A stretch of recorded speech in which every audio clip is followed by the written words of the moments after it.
All right, a very good morning, everybody, from Captain Nabs, and welcome back to the virtual flight deck. We are here once again to fly one more leg of a pilot's life career here live on Twitch. I've done all of my pilot's life career hours live on Twitch, and I was just looking at this the other day. I've done 300 hours of Twitch streaming a pilot's life.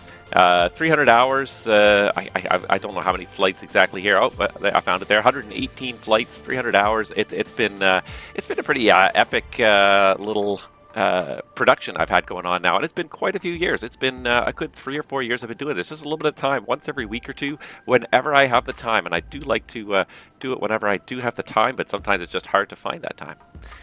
Interesting note here. I'm just looking at this beautiful airplane we have in front of us, and anybody else notice something wrong with it? And I'm not sure if this is real or if this is an error in the paint scheme. I imagine it's probably an error in the paint scheme. But the US flag is backwards there, right beside the tail number. The US flag is backwards. And that is interesting.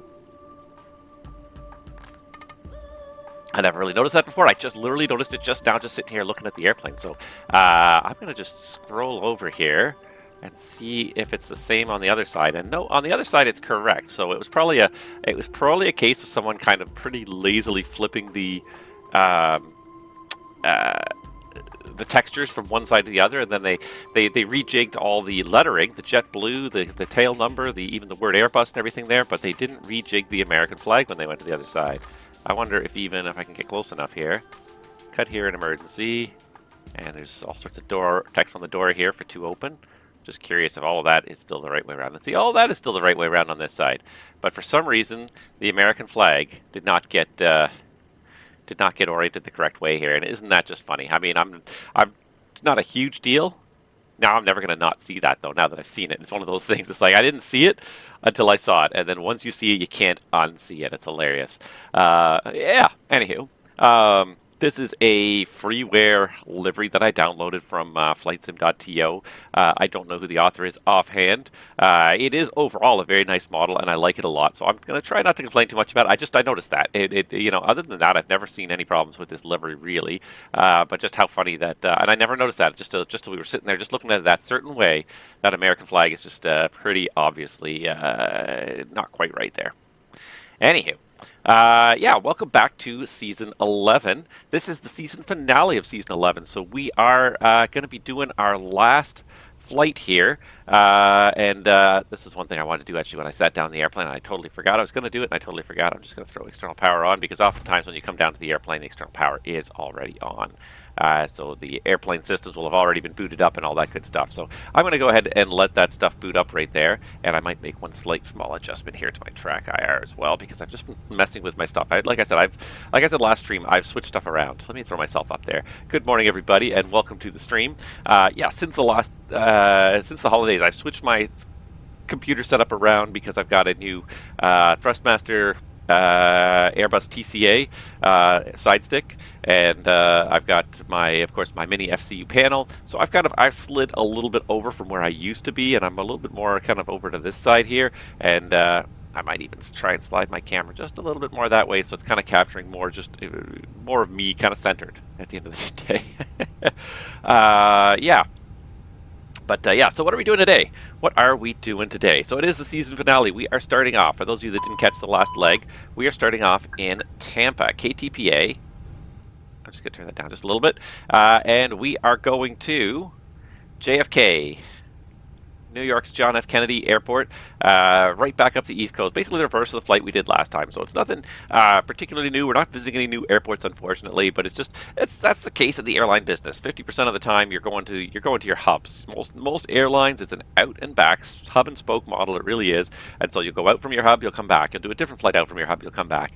You know, you might do 1, 2, 3 legs a day like that, but that's generally how most of the flying goes. It's pretty rare for you to not go in and out of your hub. Now you may end up going, if you're on a multi-day pair and going to another hub kind of down the road, coming back eventually. But yeah, you're going to see your hubs about 50% of the time, because even if you're not at your hub, most airlines, most of their flying is usually based around their hubs, and it's usually based on an out and back model. So that's basically what we are doing, and that was pretty much the case here in my pilot's life career this season here. So if we go back and look to the start of our JetBlue Airways days here, we started out in Orlando, which is definitely not, I don't think it's a hub, but we went back to Boston, which is definitely a hub. Boston is a hub.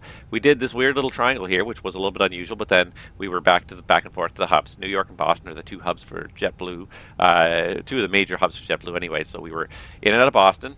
We were in and out of LaGuardia, in and out of LaGuardia, in and out of JFK. So yeah, that's exactly how you kind of expect this sort of system to run. So it is actually fairly realistic, and I like that. I like this continuity, and I like the kind of the out and back. I mean, it's a little bit boring sometimes because you see the same airport 4 times in a season. That's why I kind of like when we sort of switch hubs a little bit. But that's the nature of the airline business. You will land at your hubs, one of your hubs, almost 50% of the time. It's just the way the business works of whatever airline you work for. So hope you like that hub because you're going to be there a lot. Let's see, what else? So, yeah, that's pretty much what we're doing. We're going to hop in and get going here because we're supposed to be getting going here within the first 30 minutes here. So let me just do some things here. First, we'll bring up the Fenix here. We'll load our flight plan. And that will start my Fenix to GSX loading everything automatically. So I do have today, I'm going to put this up here.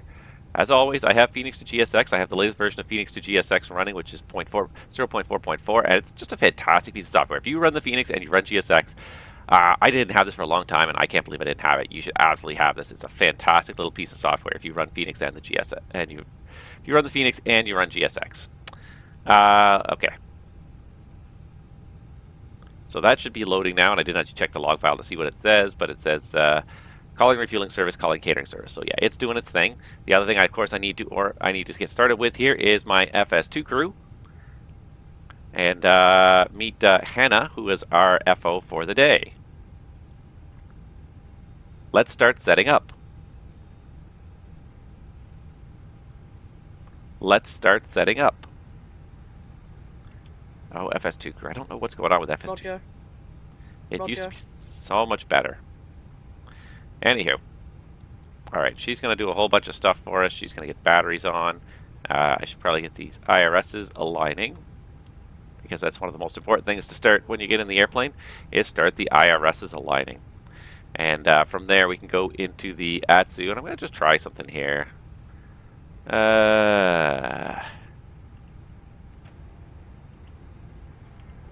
Why that wouldn't be, there you go. I've been trying to make a little bit more use of the Microsoft Flight Simulator default camera system, and sometimes it can be quite handy, and certainly in a case like this where you're trying to jump to a certain system here. So let's do this. Let's do data, aircraft status. The database is current until today. Today is the 24th of January. Normally it would actually say the 25th of January. So the way Navigraph kind of does it's a little bit odd, perhaps. A little bit, not odd, but a little bit unrealistic. The expiry and the start of the new date, because it seldom starts at midnight Zulu. It depends on the time zone you're in. Every country has their own rule about it. North America, it's generally 9 Zulu, which puts it at, midnight to 3 a.m., depending on your time zone. So it's really middle of the night. But yeah, different places will have it, but it won't usually be midnight Zulu. So usually it'll be 9 a.m. on the 25th of January will be the expiry, because it's always on the Thursday.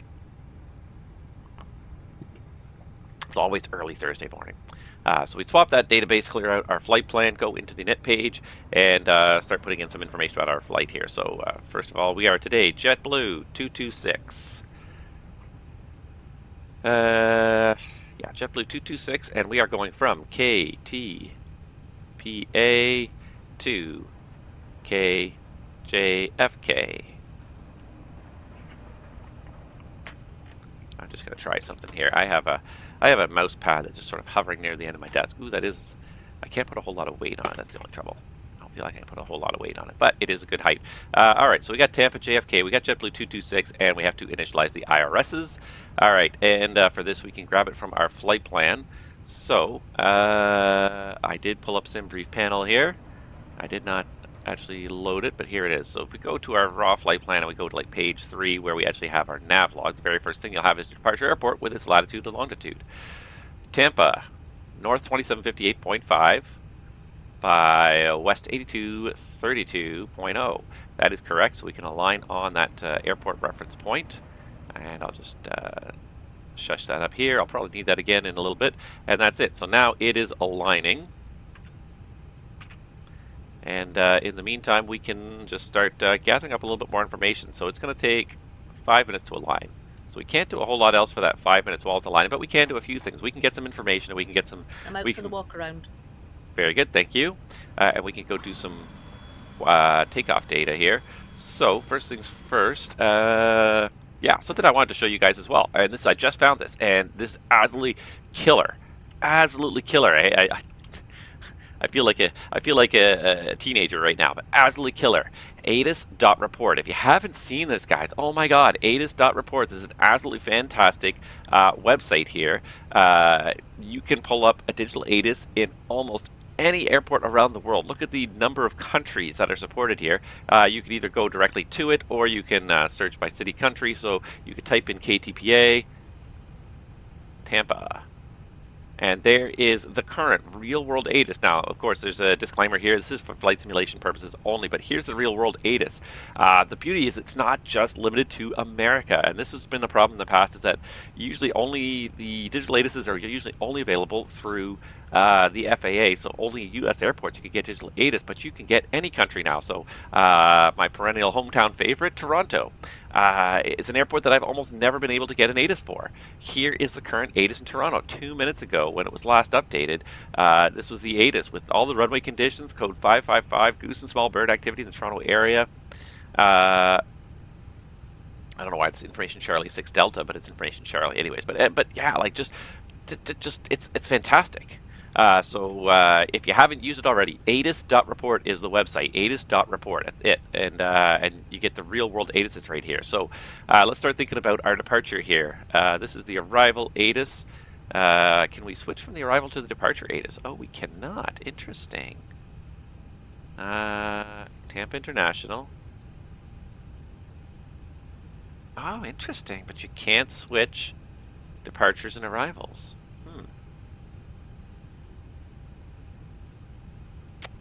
That's interesting and a little bit annoying. Visual approaches, so yeah, because I'm pretty sure Tampa has... What did I do with my cell phone? Oh, I don't even know where my cell phone is. Ha!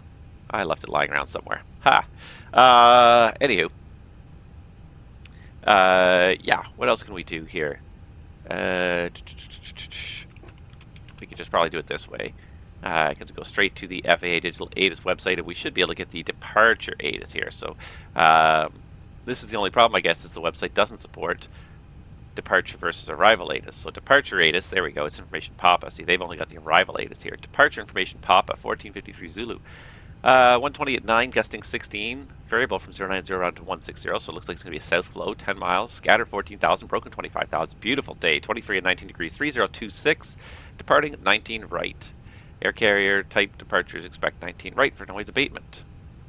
19 left closed, 10, 28 closed, Echo 1 wingspan restriction, Victor 2, we've got a bunch of wingspan restrictions, Kilo, Charlie 3, in the Airbus we're less than 118 feet, so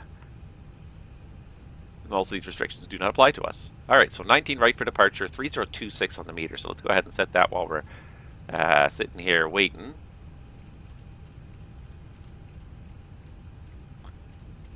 And the IRS will be aligned in 2 more minutes, and then we can really hop to it on this thing here. Yes, you're going to have a nav barrel discrepancy until I set this one to 3026 as well. I can't wait to get a mini ECAM as well. That'll actually be a huge asset as well. Alright, there we go. Alright, so 3026. Let's go ahead and just talk about takeoff performance here. Alright, so hard to read, but Tampa, runway at 19 right, dry runway. Flaps will go optimal, force toga no, anti-ice off, packs will do on, and let's sync our load sheet, let's sync our live weather, and we don't ever have intersection data, which is just frustrating, because it seems like it's a function on the walk around. We should be able to get, and there we go, we got some takeoff data. So 19 right, flap 2 departure, 58 degree flex, 56, 56, 59, that all sounds good. Alright, let's do it. Alright, so that killed about another minute there. Fueling should be almost done. IRSs are just finishing their alignment here, so let's just get a couple things flipped on here that we didn't flip on before she did the walk around. She should have turned on the nav light, should have turned on, made sure the park brake was on, and checked the engine oil. Oh, that's the wrong button there. Engine oil, hydraulics, and oxygen. And what she did do is flip on the APU, which is awfully early to be flipping on the APU, but anyways, let's not worry too much about that. All right, if you're ready, let's get started with the overhead flow here.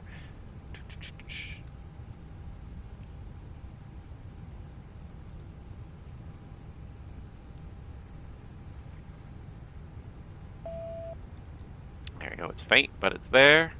We're going to say first flight of the day.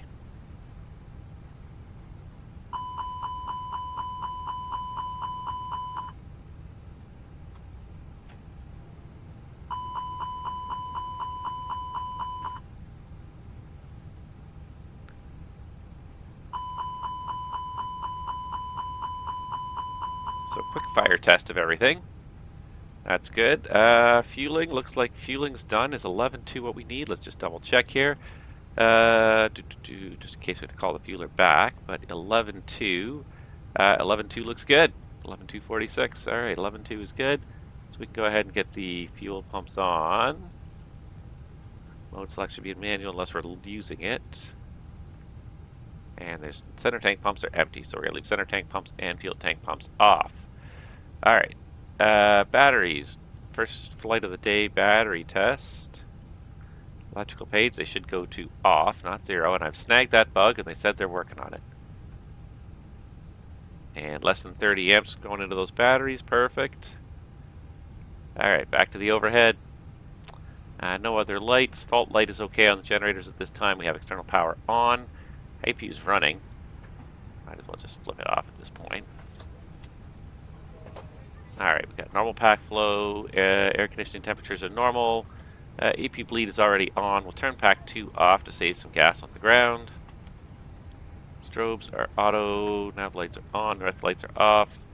And fueling's done, seatbelts on, no smoking on, emergency lights armed. Alright, and we'll get the compass down for our daily compass check here.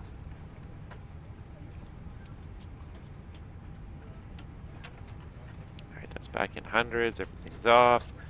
Hi, the security and Flags. safety check are all done. Are we good to start boarding? Go for it. Okay. Let's see here. 3026, I never did set the standby.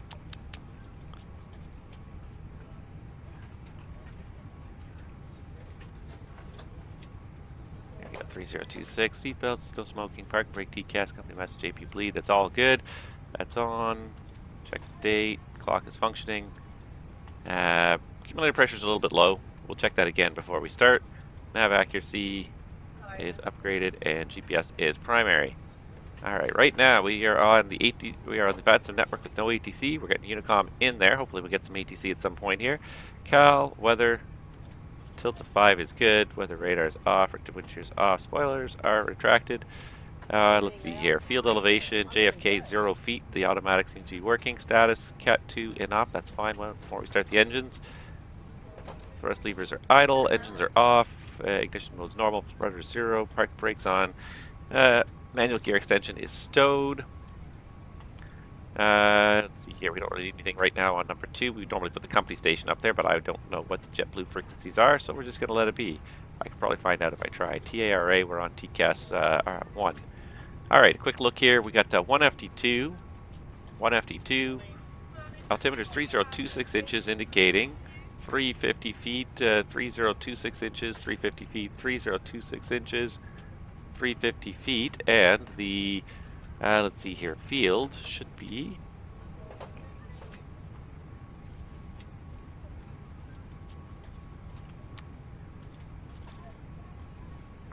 let's see here.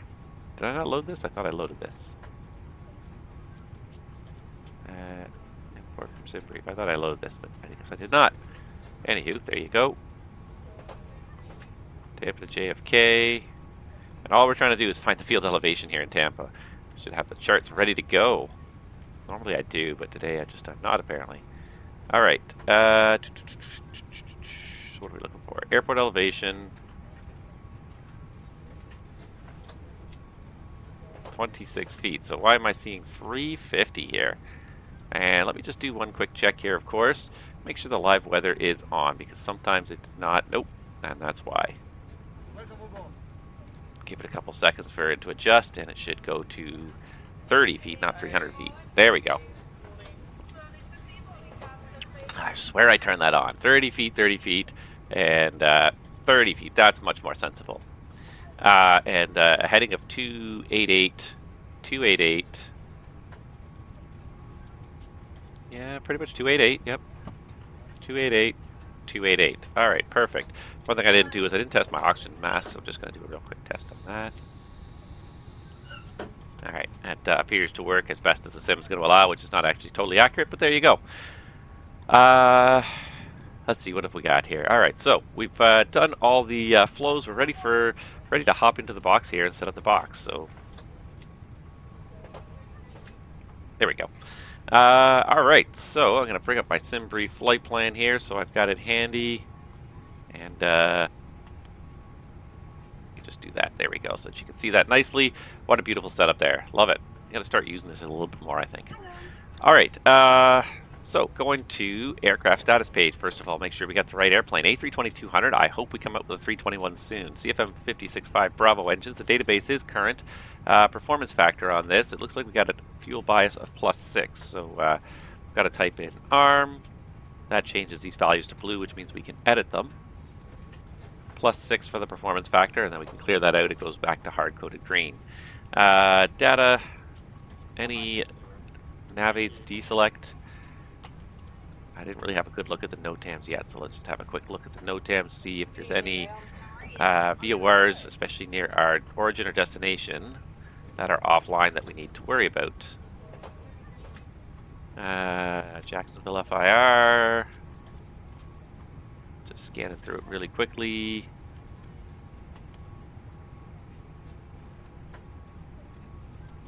Nope, nope. New York FIR.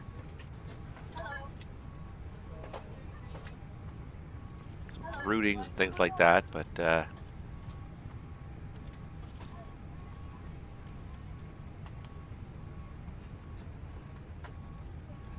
no, I don't see anything to detune. All right, nothing to deselect. Just looking to see if there's any DMEs that are offline that we don't want the computer to go looking for. I got the whole SFRA NOTAM for Washington. Oh my God. It goes on and on for like 17 pages. All right, no, nothing. All right, good. All right, so initialization page. And actually what we didn't do, I should have done this, and I meant to do this before I actually did the overhead flow, and it just, once in a while you get yourself out of order. We never did initialize the flight, so let's go ahead and initialize the flight. Now that the IRSs are aligned, initialize the whole flight. I'm just going to scroll this back to the top while this is coming back. So we should be JetBlue 226, Tampa to JFK with an alternate of Washington Dulles, 2 hours and 10 minutes in the air. That looks good. And what we can also do is request the secondary, and that'll save us a lot of data input instead. So the 10 seconds it takes for this to come back, and in the real world it takes about 60 to 90 seconds usually. But there we are. So secondary flight plan uplink. So let's just have a quick look at it, make sure it makes sense here. So we've got Tampa, we've got JFK, Camjo HEPAR team, and Camjo team defense. All right, so that whole airway is in there. Q109, yeah, that all looks in there. All right, so let's go ahead. We'll recheck this again once we get to the flight plan page here. So activate that secondary takeoff data, secondary flight plan uplink. All right, so we got to put the flight number back in, but at least our alternate's now there. JetBlue 226. A cost index of 18. Cruising flight level of 350 the whole way. No step climbs programmed in. Average ISA +4, so slash minus 50 plus 4 is minus 46. Trope of 45.1. And let's go flight plan. Depart Tampa, 19 right. We've determined that from the ATIS. Do we have a SID in our flight plan here? BAPO 1 as far as Camjo. So we got departure, 19 right, BAPO 1, Camjo, insert.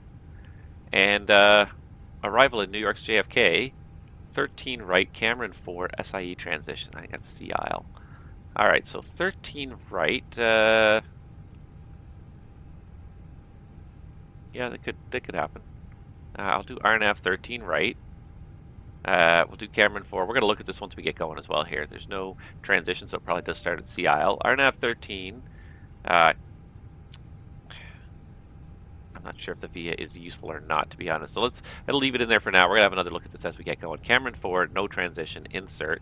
And let's just compare our whole routing here to our route. So we've got the Baypo 1 departure, which you can see is all indicated along here. It goes as far as Camjo. After Camjo, it's Quebec 109 to defense, which we determined was a long way, a lot of waypoints, but you can see it all Q109 until we get to defense. Defense, direct SOD, and then Q97 to delay. So from SOD, we are Q97 until we get to delay, direct RADS, and then direct CIL Cameron 4. There should probably be a discon here. There isn't actually, so I may have to put a discon back in there. We'll have a look at the start once we get going here. It's going to be an hour and a half, 2 hours from now, so we got lots of time to figure that out. So the flight plan does look very reasonable.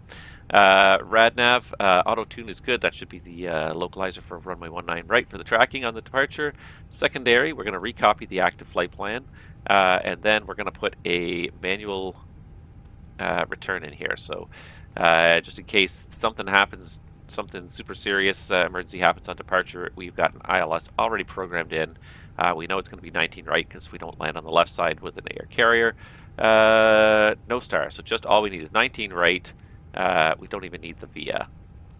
Just a straight up ILS 19 right, no VIAs, no stars, and that's our secondary. So right after the manual discount, we get Fatty, Jim Bob, Tampa 19 right with a missed approach after that. So that all looks good. All right, into performance page. Init Bravo, taxi fuel 0.2, and yeah, that's what we're planned at, 0.2, route reserve of 0, alternate of 2.1, and a final reserve of 1.1. ZFW, let me just do this here, and go ATSU. Sometimes these actually work really well once you get used to them. You got to just know them, though. That's the trouble. Like otherwise, you're sort of hunting, and that's the thing is I've never really bothered to learn them, so I always do find myself hunting.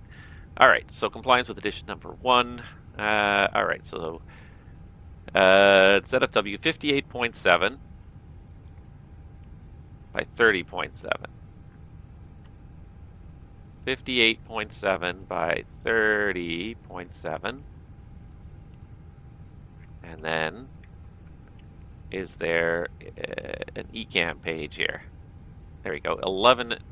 Hi guys, here is the load sheet for you. So 11.2. Thanks. No problem. Have a safe flight. Oh, you're the best. 69.7, and the takeoff weight we did was 71 tons, so we're within a 2-ton window, which is usually the allowable window, so that's fine. All right, back to our sim brief panel. That way. We just need a wind component. Average wind plus 35. So plus 35, 35 not tailwind, and should give me 58, 5.8 for 210, 5.9 for 204. Very reasonable, and an extra of 2.1. So if we add up the let's see, if we add up the ATC and weather fuel, so we've got 0.9 and 0.7, that's 1.6, plus the contingency 0.3, that's 1.9. That's very close. 2.1 is very much within reason anyways. So we'll consider that okay. Clear the winds back out, and we'll get some actual winds via the ACARs here. So request the winds. In the meantime, performance. And so let's do it this way. Just get rid of this so you can see it. So 19 right, so we're looking for flaps 2, up 0.2, 58. So flaps 2, up 0.2, and 58. And then we're looking for 56, 56, 59, 1030 across the bottom. So 156, 156, 159, and 1030 all across the bottom for thrust reduction, acceleration, and engine out acceleration. 1030, 1030, 1030. Perfect. 225 is the green green dot speed, clean speed, so we'll carry that forward to pre-selected for the climb. 225 is pre-selected. It really wants us to notice that the wind data is in. So it's all blue. If it's green, it means it's not actually activated. It's just it's downloaded, but it's not actually activated as part of the flight plan. But it is blue automatically on the ground. It usually goes to blue once you're in flight. It usually won't automatically activate until you go and check it. Perfect. So that's done. Over to the prog page. KTPA-19 right. So we'll have a reference point here.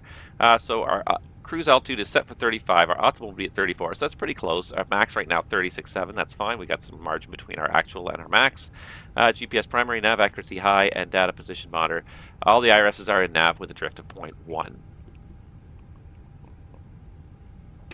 All right.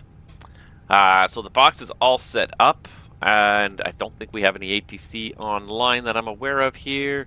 Nope, no ATC. I'm just curious if I pull up my VATSIM on my other computer here, any ATC anywhere? Because I know the answer, I think. I think the answer is probably no. Sometimes you have, actually New York often has ATC, but no. Up and down the East Coast right now, it's a ghost town on VATSIM. Let's hope somebody shows up. In the meantime, we got other things we can do. All right, so we've done all of that. Let's do a quick fuel load logbook check. So fuel is boarded. It is required amount for the flight, 11,200, sufficient. It is balanced between both sides, and we've recorded it on our flight plan.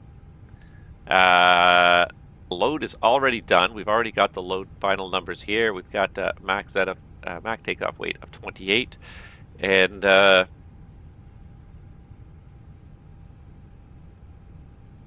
yeah, and what's the last thing? Logbook. We would have checked it already to make sure there's no snags, etc., etc. All right. Yeah. Are you ready for the departure briefing? Go ahead. All right, and actually it prompts me to bring this up, which is actually good. So weather good, radars not really required, pushback is required. It's config 2 for takeoff, reduced takeoff, threats, complacency, always a threat. Takeoff runway today, 19 right, what did I say, 156, 156, 159, 59. And I forgot what the flex temp was there. 58-degree flex. 35,000 for cruise, thrust reduction, transition, takeoff C of G of 28%. Perfect. All right. Love it. That's all set up. Okay. So before we even do the briefing, actually, let's just do a quick little check here and make sure everything is set up properly here, and the routing all makes sense for us here. So we need the BAPO 1 departure here. So got the BAPO 1, 19 right. Let's just zoom in and see what it says. 19 right. Climb on heading 187 to 540, then on heading 203 as assigned by ATC. So you can see it says down here in the box, heading 187, 540 feet, heading 203. It's a little bit hard to read in this resolution, but it is there. And expect vectors to Finky, then on track 004 to BAPO, maintain 6,000. Expect clearance to file altitude within 10 minutes after departure. And let's just check the routing as well. So after our turn there, we're going to vector to Finky. Then we go to BAPO. So there's Finky, there's BAPO, E-Cake, E-Cake, Wyland, Spring, and Camjo. And that's it. That gets us pretty much out of Florida. No special notes here. Radars require jets only. Wyland transition for use by aircraft filed to Jacksonville area airports only, or is assigned by ATC. So there you go. That is all there. So today, we actually have something interesting going on today. So let me just pull this up as well here really quickly. Let me just do this. Sorry, 1 second. I just got to pull up what I need right here, and there he is. All right. So once again, we've got the A320 MEL, because on our flight plan, I don't know if you guys noticed that. If you were alert, you would have noticed this. We do have an MEL again today. And where's the note here? MEL 361101 Alpha, engine 2 bleed air overpressure. So at some point, the engine 2 bleed went overpressure, and the system has been deactivated until we can figure out why, until maintenance can come and figure out why. So we are running on a single bleed only, single engine bleed only. So let's check that out, 361101 Alpha. So let's go ahead and go to MEL, Chapter 36, Pneumatic, 1101 Alpha. So just scroll through here until we see 1101 Alpha, and here it is. So, engine bleed air supply system. Note the HP ground connection is near engine 1 hazardous area. If the bleed air supply system 2 is inoperative, it's better to use the APU bleed for engine start. If the APU bleed is not available, ground car can be used as long as pneumatic pipe is kept out of the hazardous area. All right, we do have APU bleed, so we're going to just use that normally today. Non-ETOPS flight, no flight level limitation. We're not ETOPS flight. We don't have a flight level limitation. Repair interval C, which means they have 10 days to fix this on the day it's snagged. Number installed 2, number required 1. So we do have 1 engine bleed. We have the number 1 engine bleed still works, but the number 2 does not. 1 may be inoperative provided that ETOPS is not conducted and the associated engine bleed push button switch is set to off and the cross bleed selector is set to open and the speed brakes are operative. So there's no snag about the speed brakes, so we assume that they are operative. So let's go ahead and just for a second, let's get this out of the way here. So it said turn off the bleed. So air conditioning, engine 2 bleed, switch off, and cross bleed switch open. So we're going to run with those today. Yeah, where did I put that thing? Sorry. And that's basically it. Refer to OS procedure engine bleed air supply system for non-ETOPS flights. So let's go and reference their procedure. And I find this a bit awkward the way this is organized because in most MELs I've ever seen, the procedure is right here with the MEL itself. They don't make you go to another page further back in the manual to find the procedure. But 36, so let's find the procedure for 361101 Alpha and see what it says. 361101 Alpha. So flight preparation limitations. Flight crew should take into account the severity of forecast icing conditions. The wing anti-ice will be lost if the remaining engine bleed air supply system becomes inoperative. So that is important. Wing anti-ice requires engine bleed. If we lose the second bleed system, we got a lot of problems. We'll have a pressurization issue as well. We can start the APU for that, but we can't use that for wing anti-ice. Pressurization routes and high altitude airport relief routes are not implemented when the transport capacity can be allocated. All right, so after the engine starts, we got to turn the engine bleed on the affected switch off, and if both packs are operative, Hey guys, all affected packs pack are on board. off. Are we clear to close?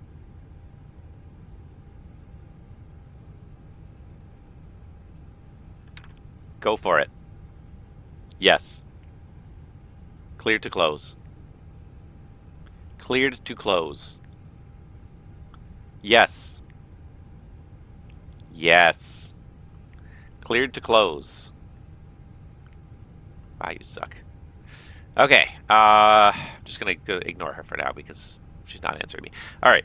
So we actually do have a procedure to follow. So after engine start, we have to make sure the affected bleed is off, the pack on the same side is off, the cross bleed rotary selector is open.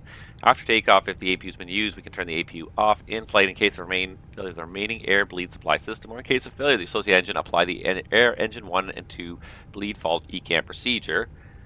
Caution, reset engine bleed push button switch as requested by ECAM, even if engine bleed switch push button switch is placarded as an operative.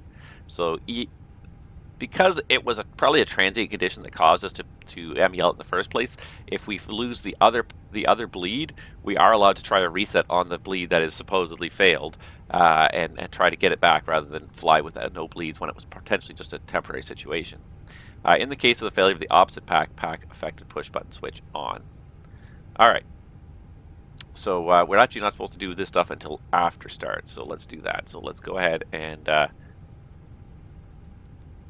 normally this would be on all the time, but we're going to put that back to auto because it actually is better for the start for the APU if it's in auto mode. Once the engines are started, then we force it to open because we know that the one bleed is going to be offline for the whole day.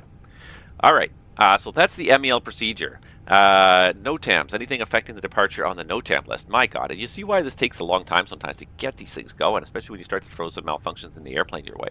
All of a sudden, it can take a long time to get completely ready for departure. The cabin's ready, but we are not ready.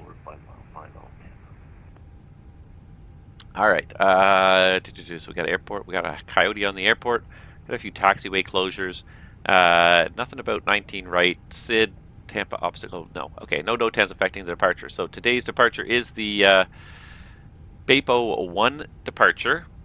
This is on plate 20-3 for Tampa International. The routing constraints are all as published. The top altitude is 6,000. So I'm going to use my wonderful mini FCU and set 6,000. 6,000. Oop, no, it went too far. 6,000 feet is set. Roger, 6,000.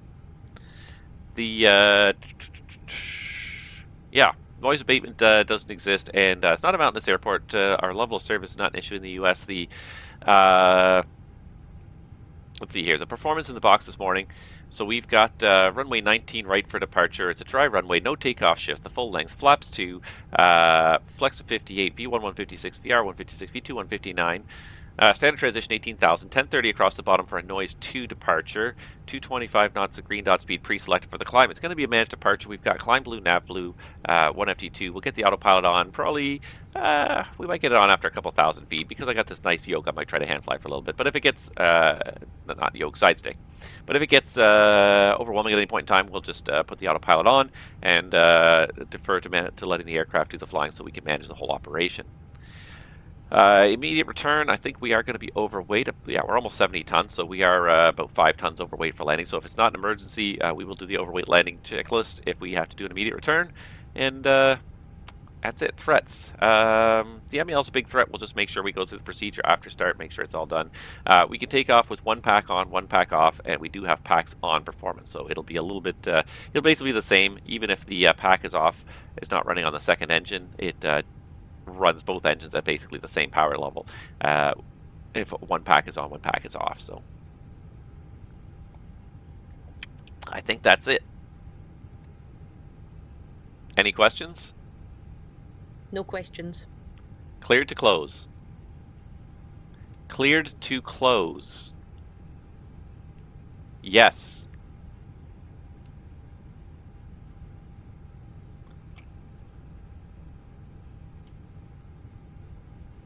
Cockpit preparation checklist. Ear pins and covers. Removed. Fuel quantity. 11,200 kilograms. Hello, Captain. 11.2 kilograms. Seatbelt. On. Adheres. Nav. Nav. Barrel ref.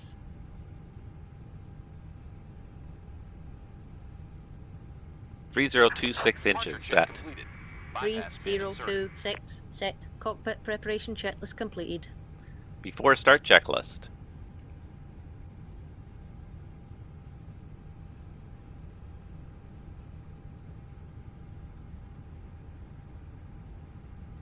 Before start checklist.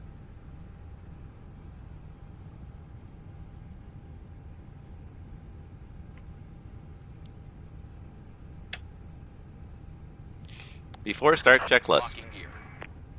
You're the worst at this. Park and brake. Set.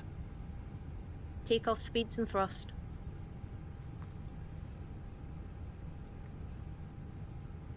V1 156, VR 156, V2 159, flexing 58 degrees. V1 156, VR 156, V2 159, flex temp 58 degrees. Windows. Closed. Beacon. On. Before start checklist completed. One thing I noted, still got the low yellow pressure, so we're just going to put the yellow hydraulic pump on for a couple seconds here. Let the park and brake pressure build up again.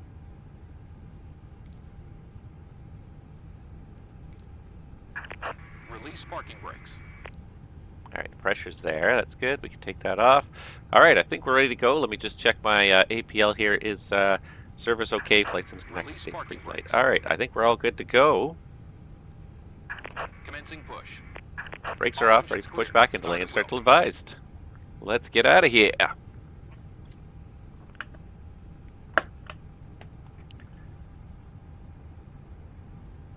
Away we go. We got a southwest taxi in there. Nice, nice, nice.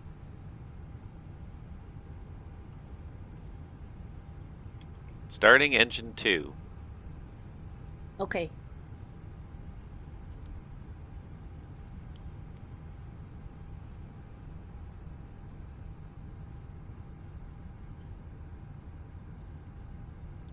I don't know where Southwest went, so I'm just going to look behind me for a second there. He's coming to Taxiway, but fortunately I should be... He's on the outer taxiway there.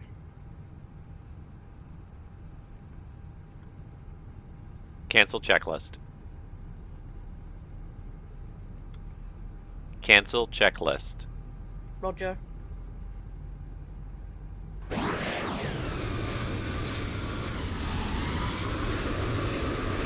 hope he's going to stop here momentarily. Or turn me.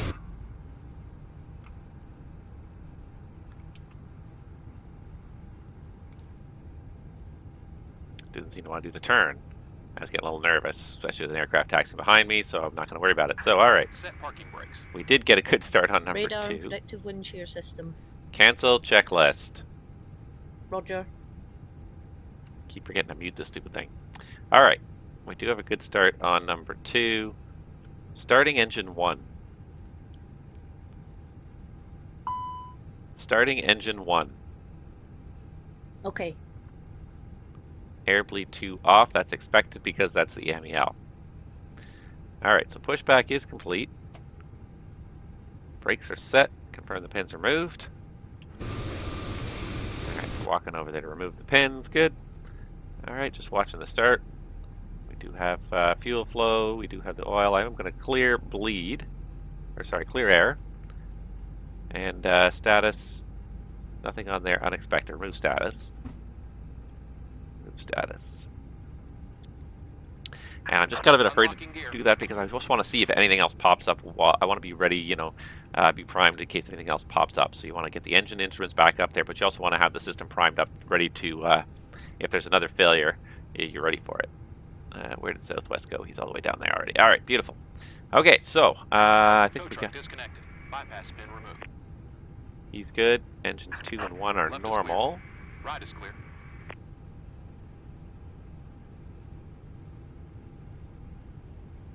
Alright, so before we do the checklist, let's just do the after start here. So engine bleed, affected push button, switch off. So we got bleed 2, engine bleed 2 is off.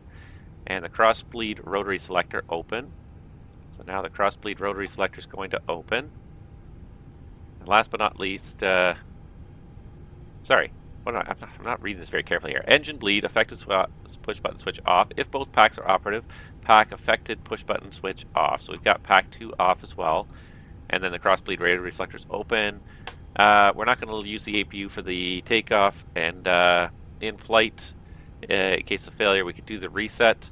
In case of failure of the opposite pack, we can turn this pack on. So we're going to leave this pack off to kind of keep the strain off the system.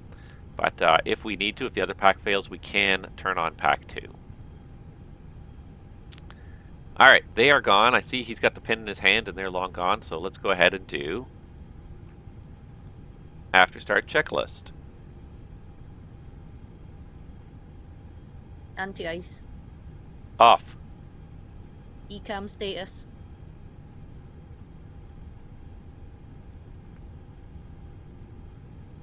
Checked. Pitch trim.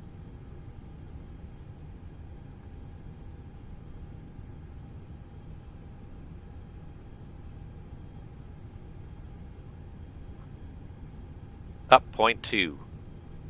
Set and checked. Rudder trim. Neutral. After start checklist completed. Clear left. Clear left side. Clear right side. Gotta slide my chair forward just to grab this, and away we go.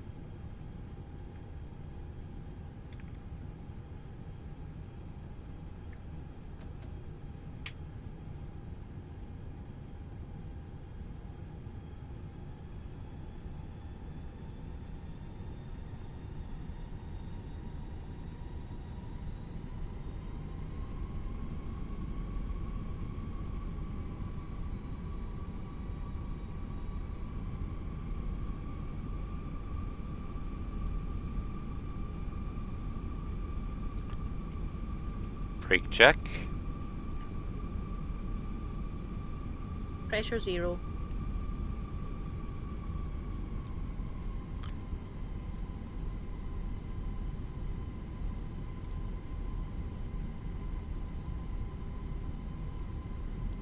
Tampa traffic, good morning. JetBlue 226 is airside Alpha.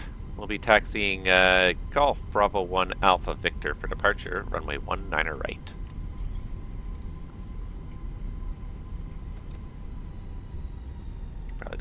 quite that fast. United, Airborne. Some nice hangars here. Some good scenery. This airport has got some really good scenery, I've got to say. That's a ground services building. Hard stand. Some hard stand parking there, so maybe it's like a cargo facility there. I don't see any doors, really, so it looks like it would be like a cargo facility or hard stand parking or something. I don't know. I don't actually know Tampa very, very well, but I do love the fact you can see through this terminal with the glass there. Oh, there's Southwest. He's back. I always love when you can see through the glass of these buildings here. You can see through the other side. It just gives a sense of depth. Like it's just not just a block, but it's actually a building with stuff going on inside it. You know. All right, so we're gonna go out Bravo 1 here. Gonna go across the bridge and over to 19 right. We'll do the flight control check once we get to the other side. We got a little bit of a straight taxiway for a short period of time at least. Maybe we can do it now. Flight control check. Ready. Full up. Full down. Neutral. Full left. Full right. Neutral. Full left. Full right. Neutral.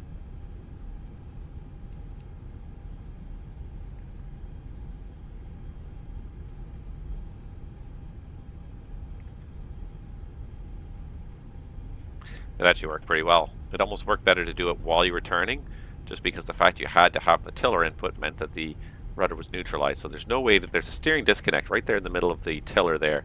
There is a steering disconnect, and normally you press the steering disconnect while you're doing that test, and you can still steer with the rudder, or you can go straight ahead, but it just disconnects the tiller from the nose wheel steering.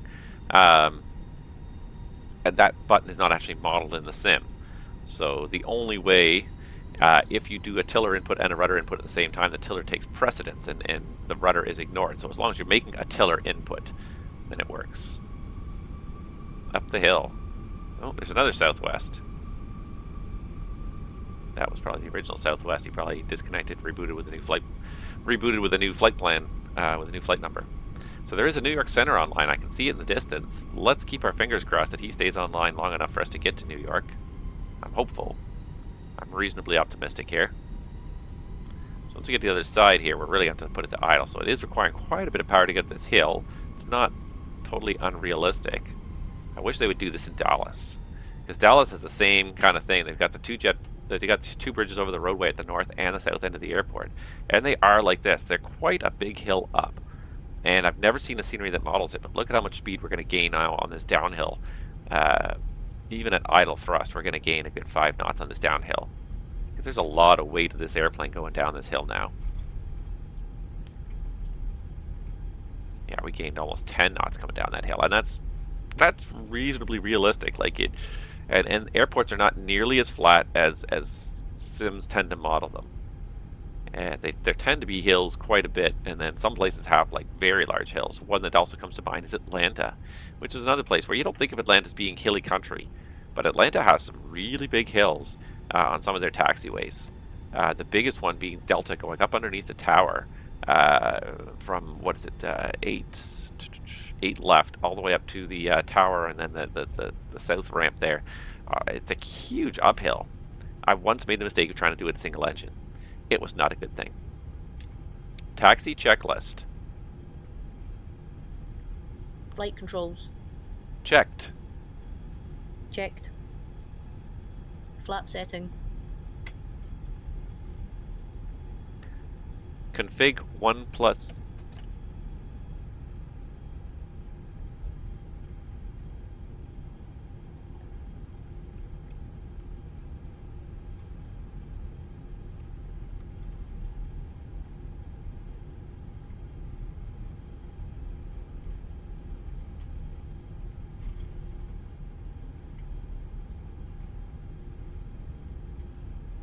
Config 2. Config 2. Radar and predictive wind shear system.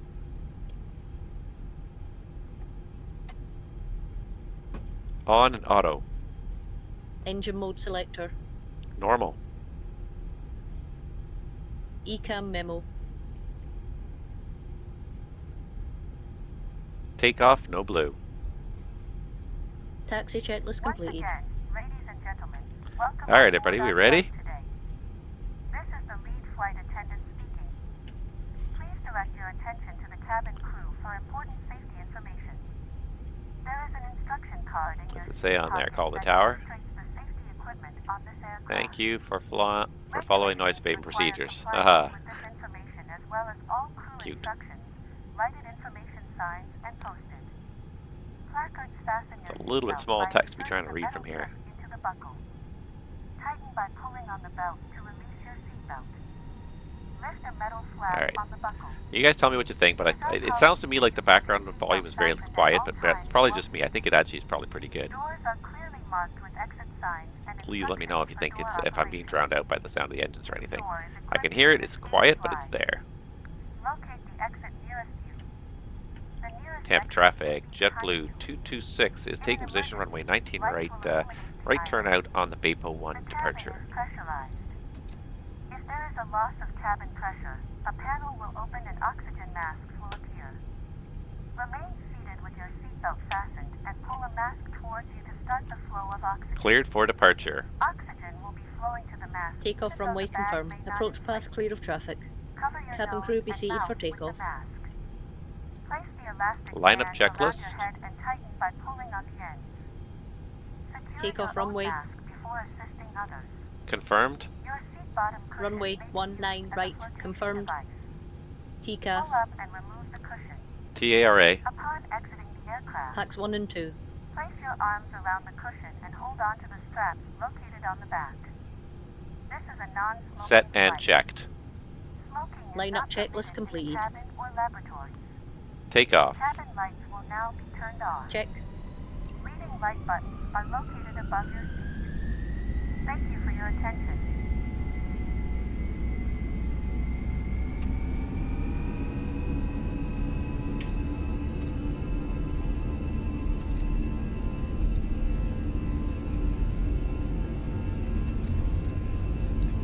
Manflex 58 SRS runway auto thrust blue.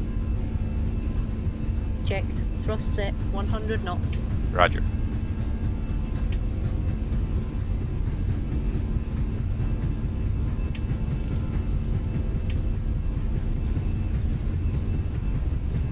B1, rotate.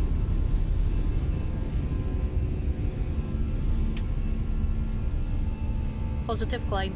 Gear up. Nav. Gear up.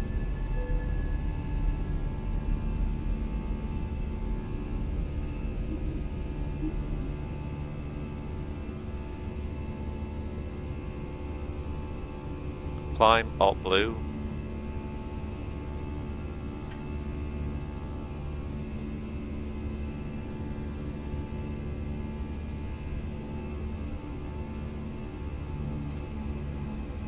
Thrust climb. Auto thrust. Speed checked. Flaps 1. That's not what I said. But anyways, yes, flaps 1.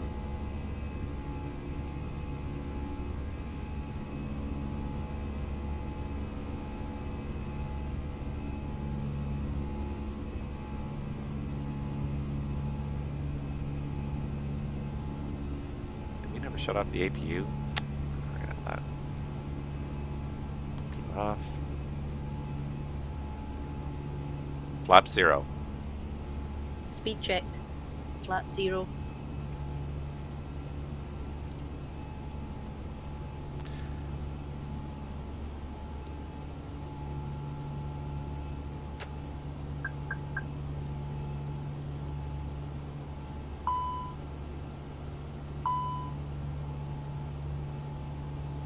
Alright, I've got heading open climb, alt blue. I've got heading 360 set initially, simulating basically a radar vector on course. Alright, the autopilot is on. ECAM actions. Alright, air, bleed 2 off, and that's expected because per the MEL the bleed is off. Pack 2 off, and that's also per the MEL. Clear air. Clear air. Status, stop ECAM. Let's just make sure that everything is done here. We've got taxi and landing lights are off. Strobes on. And gears retracted. All right. Continue ECAM. So status, sender tank fuel unusable, 1 pack only if wing anti-ice on, and we know that from the MEL. Center tank pumps, engine 2 bleed, and pack 2 are all currently in op. That's pretty much as per the MEL. Remove status. Remove status. ECAM actions complete. Alright, and there is no implication because the ECAM was simply the result of the MEL switches that we selected. So per the MEL, we had to have those things off. Alright, so let's go ahead and set our climb to cruise here because we don't have any ATC still. So 350. Flight level 350 set, Roger 350. I've got thrust climb, open climb, alt blue. And let's go ahead and go direct to Finko. Finky? Finky. Direct to Finky, insert. We're now nav. I can now manage the climb. There's climb. And away we go. Alright, our TAT right now is plus 21, so we don't need to worry about anti-ice. We got the airplane climbing again. We're turned on course. The ECAM was handled. It wasn't really an ECAM because it was just a result of the MEL we'd applied. We're on course at this point, and traffic, terrain, altitude restrictions are not an issue. Let's go manage speed. There's speed managed. It's going up to 250 knots, and away we go. All right, we are underway.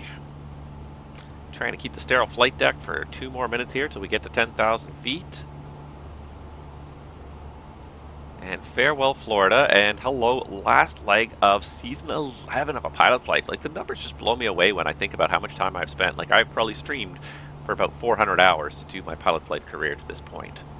It's been just, it's been fun, and it's been tons of fun. Like, I like it. I like having a mission, and that's the pilot in me right there. You know, here's the mission. This is the place you have to go to. It's great when the mission is kind of pre-assigned. You don't have a lot of choice about it, because sometimes the worst thing is when you sit down to go and fly the sim. You're like, I want to fly the sim, but I don't know what I want to do. And you're sitting there and you're staring at the sim for like half an hour, looking at your list of airplanes, looking at the list of airports you have good scenery for. You know, trying to think of what you want, and that's where like tools can become a really useful thing. All right, so we're through 10,000, so lights are off, seat belts. Yeah, it's pretty nice out here. Oops, that's not what I meant to do. That's what I meant to do. All right, seat belts are off. Nothing to detune on the RadNav page. It was all auto-tuned. The secondary, let's recopy the active because now we're not going to go back. If we do, we actually have time at this point. Before we get back there, and recheck the prog page with our actual weights. We're still good up to 369. Our cruise is should be 350 because I momentarily set it to 360. It reset itself, so I'm going to reset it to 350 there. So we got lots of margin on our max of 369. We're going to get guard frequency up on number 2. 21.5. Always listing on number 2. 21.5. Guards up on number 2. We should probably actually get that up there so we can hear anybody that calls us on it. Guards up on number 2. Cabin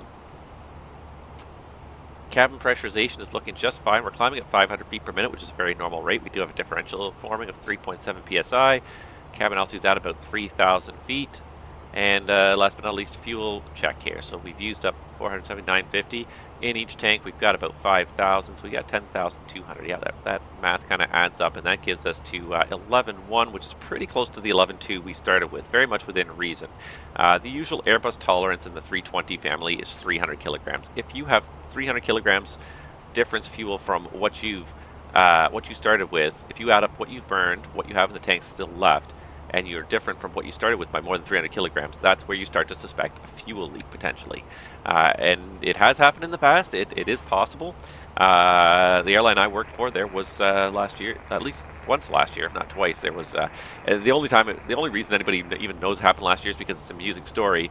It just happened during line indoctrination. So a brand new first officer was flying the airplane. They were on a fairly long transcontinental like 5-hour flight, and they get about 2 hours in, and the first officer's kind of scratching his head, and he's like, And he kind of looks over at the training captain next to him. He's like, I think we're leaking fuel. The training captain's like, no, you're doing it wrong. Didn't believe him at first. I don't think he was mean about it. He just, you know, he figures it's a new guy, and he's probably he's forgetting something. He's missing something. He's not carrying the one something. And then the captain rechecked the math, and he's like, I'll be darned, we got a fuel leak. They ended up having to divert because they were leaking fuel. It wasn't a substantial amount, but it was enough that they were not 100% certain they were going to make it to the destination on a 5-hour flight. Not to mention, you know, just the hazard associated with it. If there's fuel leaking out, it's leaking somewhere. It's going somewhere. If we don't know where it is, it could potentially pose a hazard. It might be leaking out of the airplane. It might be leaking to some other part of the airplane. It might be leaking inside the airplane somewhere, going into some compartment it's not supposed to be in. So yeah, they ended up diverting. I don't know what the end fallout of it was, but it was a little bit just amusing because, yeah, I think at first the training captain didn't want to believe it. We do these fuel checks on a regular basis, and 999 times out of 1,000, there's not even there's nothing wrong with the airplane.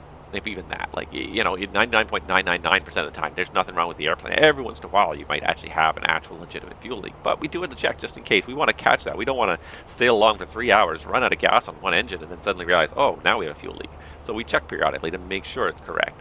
That way we do have options. We hopefully detect it early before it really becomes a big issue. It was funny, but I feel for the training captain. You know, you got these new guys, and some of the people that are coming into the business now are pretty low experience, in all honesty. So I get when people, you have a little bit of a, I hate to say mistrust, but yeah. Standard cross-checked. Passing flight level 182. Thank you. Mistrust is not the right word, but just a cautious faith. Trust but verify kind of faith. So it's like, you see somebody doing something. I mean, what is the more likely scenario? In all honesty, the captain was probably in his mind had already played the most likely scenario. Well, that first officer just did a fuel check after 2 hours, and he's come up with a fuel leak. What is more likely? Is it more likely that the plane is leaking fuel, or is it more likely that the new guy has made a mathematical error? In reality, the probability is more likely that the guy's made a mathematical error. He's forgot to carry the one, he didn't include one of the tanks in his calculation, something like that. It's totally understandable, totally legitimate, and I would do the same thing. But it is possible that there's a fuel leak. And I mean, the captain did the right thing. He may not have believed him 100% the first moment, but he verified it. He went and checked the numbers himself and said, oh. And even if you believed him, I'd still double check the numbers, because it's very possible the guy's made a mistake. I've been in the sim, and we've had the scenario, and I'm like, I think we're leaking fuel, and then you find out later that no, you weren't actually leaking fuel. It was just the way the math was working. Something didn't add up. You hit a 9 instead of a, on the keyboard or something. When you're adding it up on your calculator or something really quickly, you hit 6 instead of 9 or something like that. So it didn't quite add up. Yeah, most of the time that's going to be the case, but you don't want to assume that. If you have an error, definitely check where the error's sneaking in from. Don't assume it's a mathematical error. Verify. Look at it again. Have both guys add it up twice, 3 times. Verify it. If it really is a legitimate problem, then okay, we'll deal with it. Anywho, yeah, we got New York Center online, so at least we'll have somebody for our destination when we get there, hopefully, assuming he stays on long enough, and we're all hopeful that he will be. Yeah, I don't know if we'll get any more en route control, but hey, the arrival is probably the part where, if you're going to have a controller, it's the departures and the arrivals, the parts you want the controller most for, and especially the arrival. If I had to pick just one time to have the controller for, it would be for the arrival. Getting radar vectors onto final, doing that kind of stuff, that would be my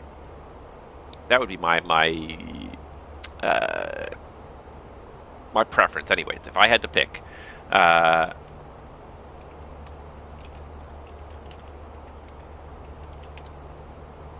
yeah, anywho.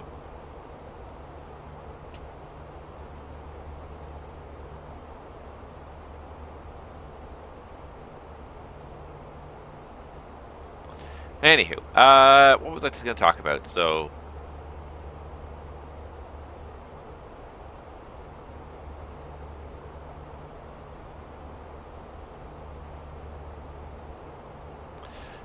there was one thing here that I wanted to talk about. I kind of mentioned this. I did a live stream last week of ATC, and I kind of talked about it a little bit then. But yeah, there's something. Yeah, I want to talk about, and it's a new product that is being released for Microsoft Flight Simulator. I'm not sure if it's just for 2024. I think it's for everything. for 2024 and 2020.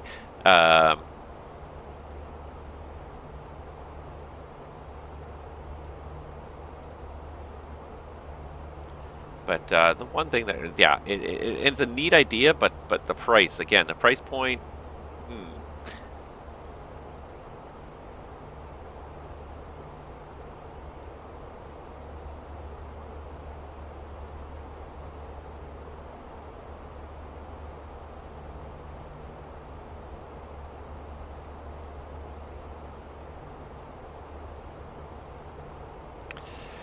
Yeah. So the product in particular that I was looking at is called Beyond ATC, anyways, and it's a really neat idea in theory.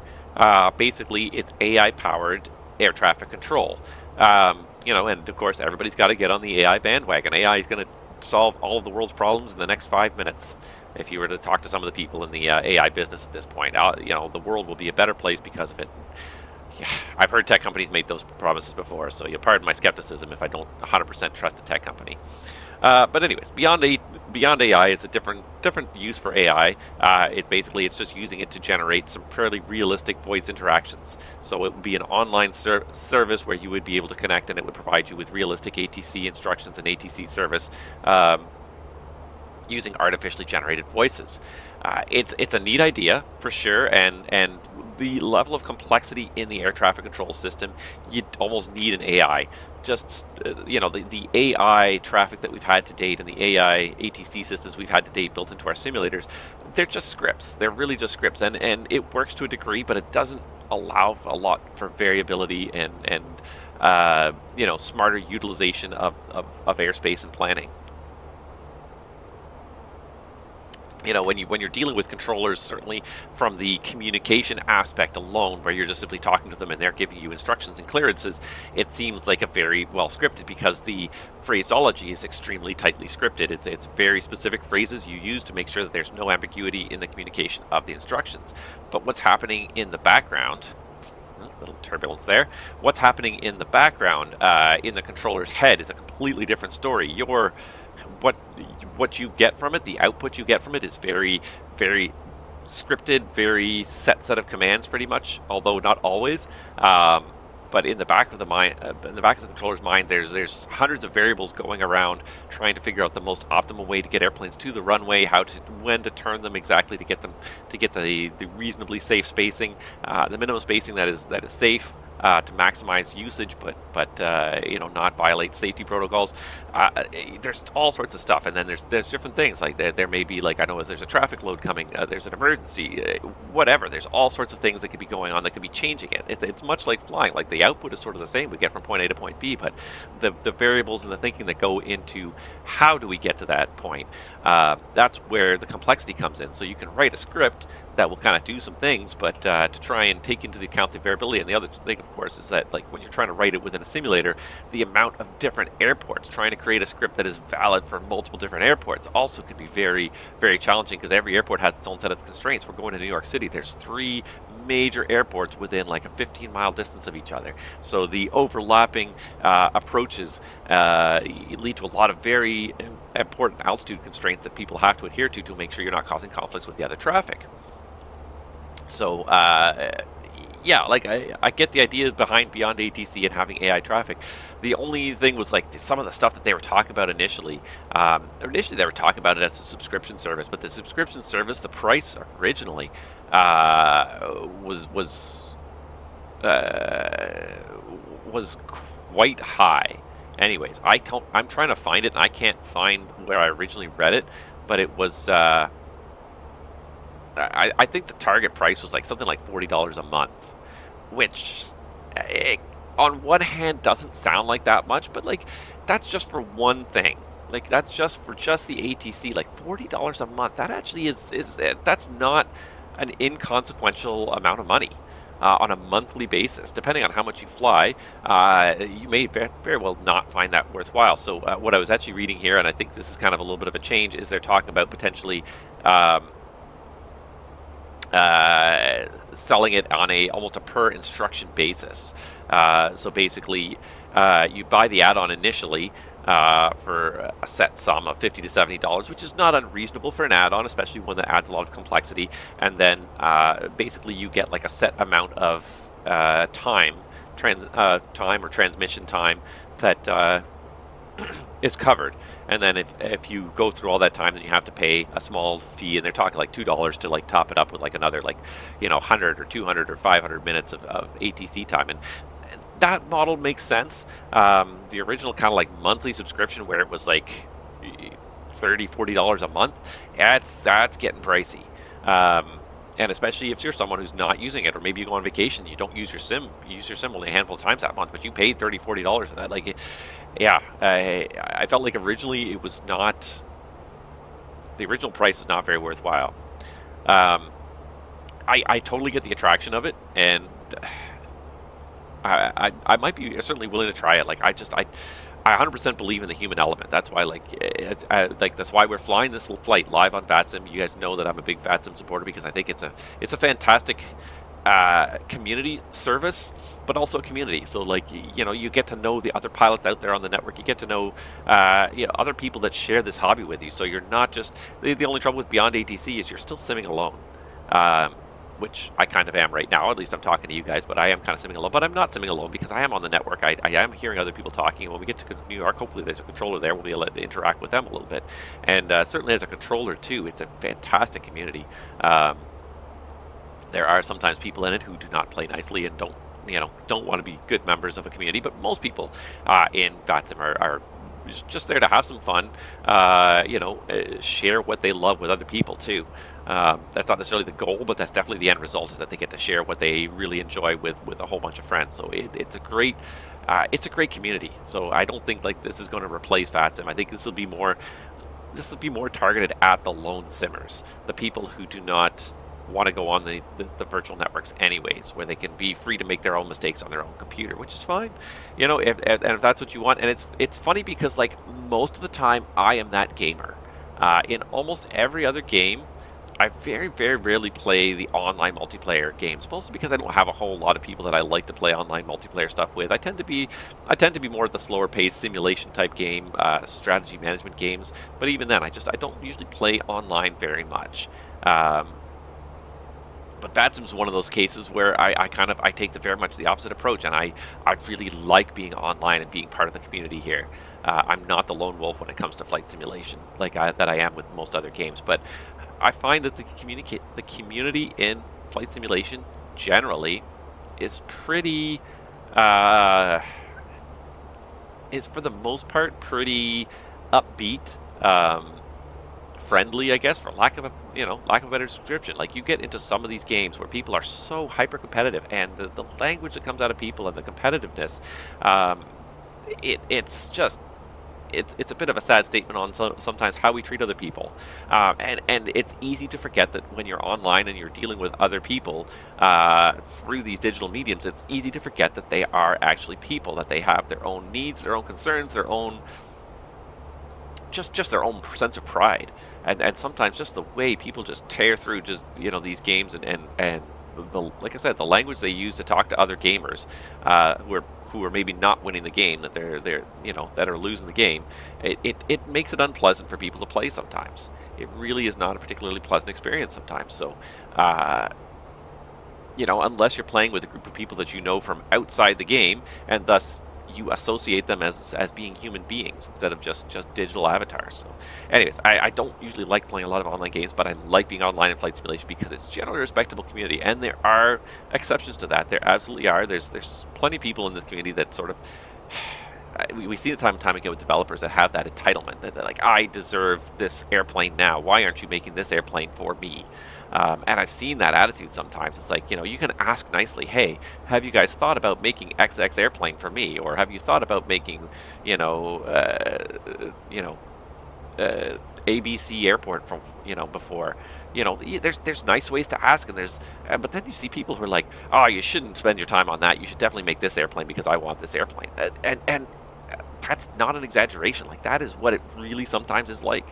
And it was actually sad. Like, I was reading that Paradox Games had to basically remove their developers from their Discord because of the toxicity of the community in not just critiquing the game and the problems with the game, but then going after the developers itself and saying that they're not producing good games, and really like making the attacks on the developers personal. How sad is that, first of all, on so many levels? Like that you can't recognize that, you know, okay, a buggy game that was released is not necessarily mean that the people who made it are bad people. You know, you don't always know everything that's going on in the development pipeline. There's 340 climbing 350. You don't know everything that's going on in the development pipeline. You know, maybe there was some pressure to get the game out the door. Maybe there were some people that said it wasn't ready. Maybe there were some last-minute changes that introduced some bugs that weren't fully tested out. You know, you don't always know, but and it's not that, you know, and Paradox is as willing to admit that yes, there were problems with City Skylines, too. That the performance was not where it should be. That there were things that were happening in the code and in the game that were not really release grade, and that's fine. And if you've got bugs to report, if you've got critiques and say, you know what, I don't like the way this works. I think it would work better like this. You know, that's fine, and the studio head said that's fine. If you want to talk about the game and critique the game and say what can we do better, what would you like to see in the game, please do. Please come to our Discord and do that. But what they found was that they had to take the developers off the Discord because people were making personal attacks on the developers and saying, oh, you know, you guys are terrible, and there were very personal attacks being held. And why? How does that benefit anybody, first of all? Does that really benefit you to say to go after these people? I don't see the benefit of it. You know, the only benefit you'll get from it is that they may never make another game. And this game that you paid money for and you thought was going to be a good game, no one's going to improve it or develop it any further because you're cutting down the developers and making them feel so bad about the product that they've released. And if you don't like the product, then say that. Then that's a valid feeling. But don't go after. You know, don't make it personal. Mock All Star. I don't think any developer goes out there. Well, certainly, yeah, most of these developers don't go out there and say, you know what, I'm going to make a bad game. I'm going to make a bad game that nobody's going to want to play. Most, you know, you will get knockout crews. You will get the occasional studio that is really just in it just to make a quick buck, and they make a really lousy game, and you know, you will get that. But like I think most people can agree that Paradox Studios is not one of those studios. They really love City Skylines. They brought City Skylines 2 out. Maybe it wasn't quite polished and ready when they did it. But you know, to go after these people personally, like it was, it just blows me away. It's so sad because like it's really neat to have access to the developers. It's such a weird, not weird, but such an interesting time we live in now, where you know, it used to be like software development happened, you know, away in this walled garden somewhere, where you know you wouldn't get to really talk to the software developers too much. You know, like 20 or 30 years ago, you'd be lucky if you could write them a letter and somebody on the software development team might read it. Or maybe you might be able to send them an email. But now, like with some of the social media platforms that we have, you can have a very direct relationship with some of the developers, and influence the development of a game in that way. And that's a wonderful thing. The developers are not sort of working on their own ideas and not taking in anybody else's ideas, but they're working on their game. But at the outside of the organization, they can interact directly with the players, with the users, and change the game for the better. And how sad that we might have to take that away again, because people are,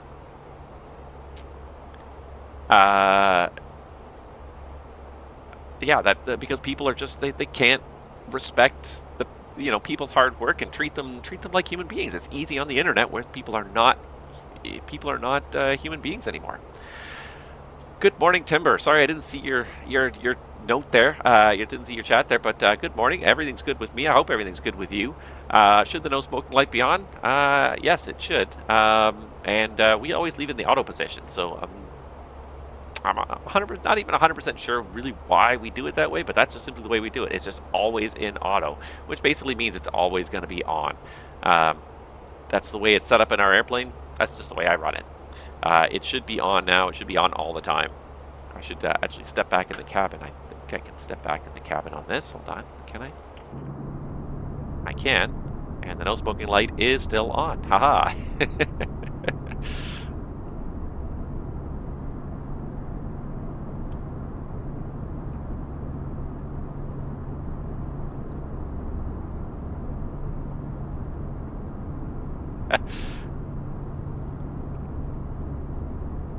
Looking out the wing as we go.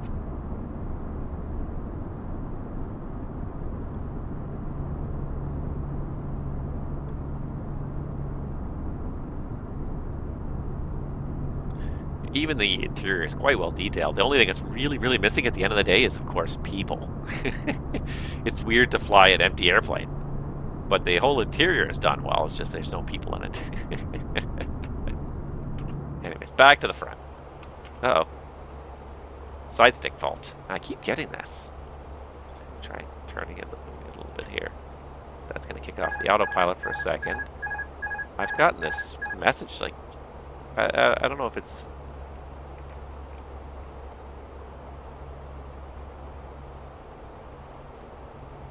The autopilot back on. One day I've got to go in there and properly calibrate this thing, because I get this message every so often and it seems not to be a problem, like it's working, but... And now it's gone. See, it works and then it stops working, so... Alright, there is a waypoint of MPR, so let's do a quick little fuel check here. Alright, so look at my nav log here. MPR. So we're passing MPR at 1615. Oh, lost it here. 1615 with 8.8 in the tanks. 1615. Come on.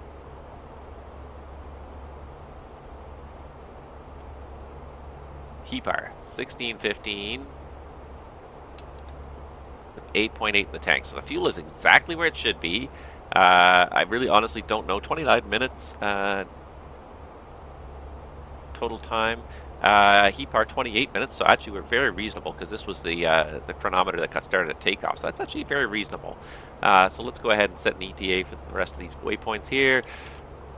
The only trouble with these New York flights is that there's usually 1,500 waypoints, so it takes a lot of effort to kind of do all this math here. 1637. But you do it once, and then it really kind of, you can monitor the trends much more accurately this way. 1648, 1650. And then you'll do like a cross-country flight in Canada from like Toronto to Vancouver, and you'll have like 7 waypoints on the entire 2,000-mile flight. But on this one that's less than 1,000 miles, I've got like 25 waypoints. There it is, 1705, 1719. 1724.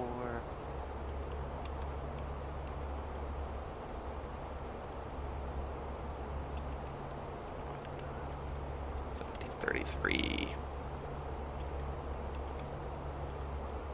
1739. Some contrails just going by this corner of the screen there. Some other VATSIMers are online. There may not be much ATC, but there's definitely people flying the network. 1744, so then plus 13, that's 1757. So we should be in Kennedy around 1757. And let's just have a quick look at this here and just see how this adds up. 1751, it's within a reasonable margin of error anyways. All right. Oh, we got some other centers going online now. We got Cleveland, we got Indy. It might actually be kind of busy here. This might be kind of interesting. Hey, Tim, I'd love to know your take on the Beyond ATC and whether it's really going to affect VATSIM at all. I really don't see it. I see it as being mostly targeted at the people who are solo flyers anyways. I think VATSIM offers something different that it's going to be... It's not... the other paid ATC services, especially the artificial ones, I don't think are going to be able to compete with VATSIM, because again, it's just a community. It's even just the humanity of it all. Like, you know, you can actually have a short chat with a controller sometimes on frequency. What did the guy say to me the other night? I'm just trying to think where we had a momentary chat. Just even the other night, I had a departure that took off. It didn't follow the SID, so I had a pleasant kind of exchange with him. At least I hope it was pleasant. I think it was pleasant. You know, I asked him if he'd read the SID, and then I sent him the screenshot of the SID, and he's like, "Oh yeah, you're right. That is there," and he apologized for it. And I'm like, and you know, I ended with the whole interaction with, like, as long as you're here to learn, it doesn't affect me too much, and you know, I don't mind people making mistakes.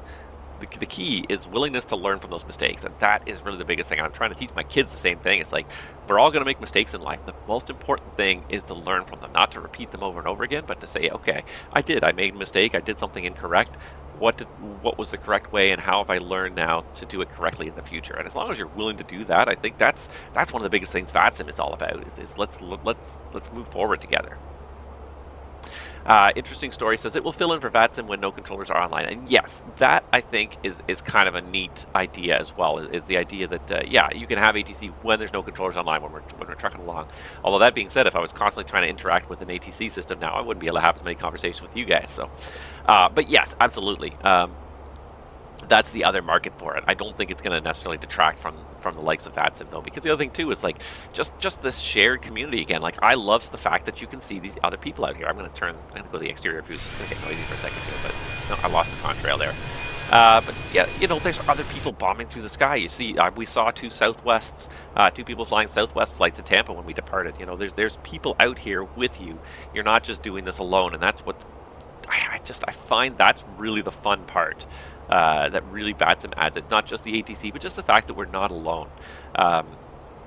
It's funny because I've recently been introducing my brother to flight simulation, so I had a chance to take him in a simulator a little while ago, and he got really hooked on the idea. So for Christmas, I gave him a copy of Flight Sim, and he's been getting pretty into it. I actually went over and gave him some lessons on the A320 in person. It's kind of nice to be able to do that in person, because usually this is a hobby where we're very much virtual in all of our interactions, which is not a terrible thing, but it was so nice to be able to do this and kind of have the fun, and then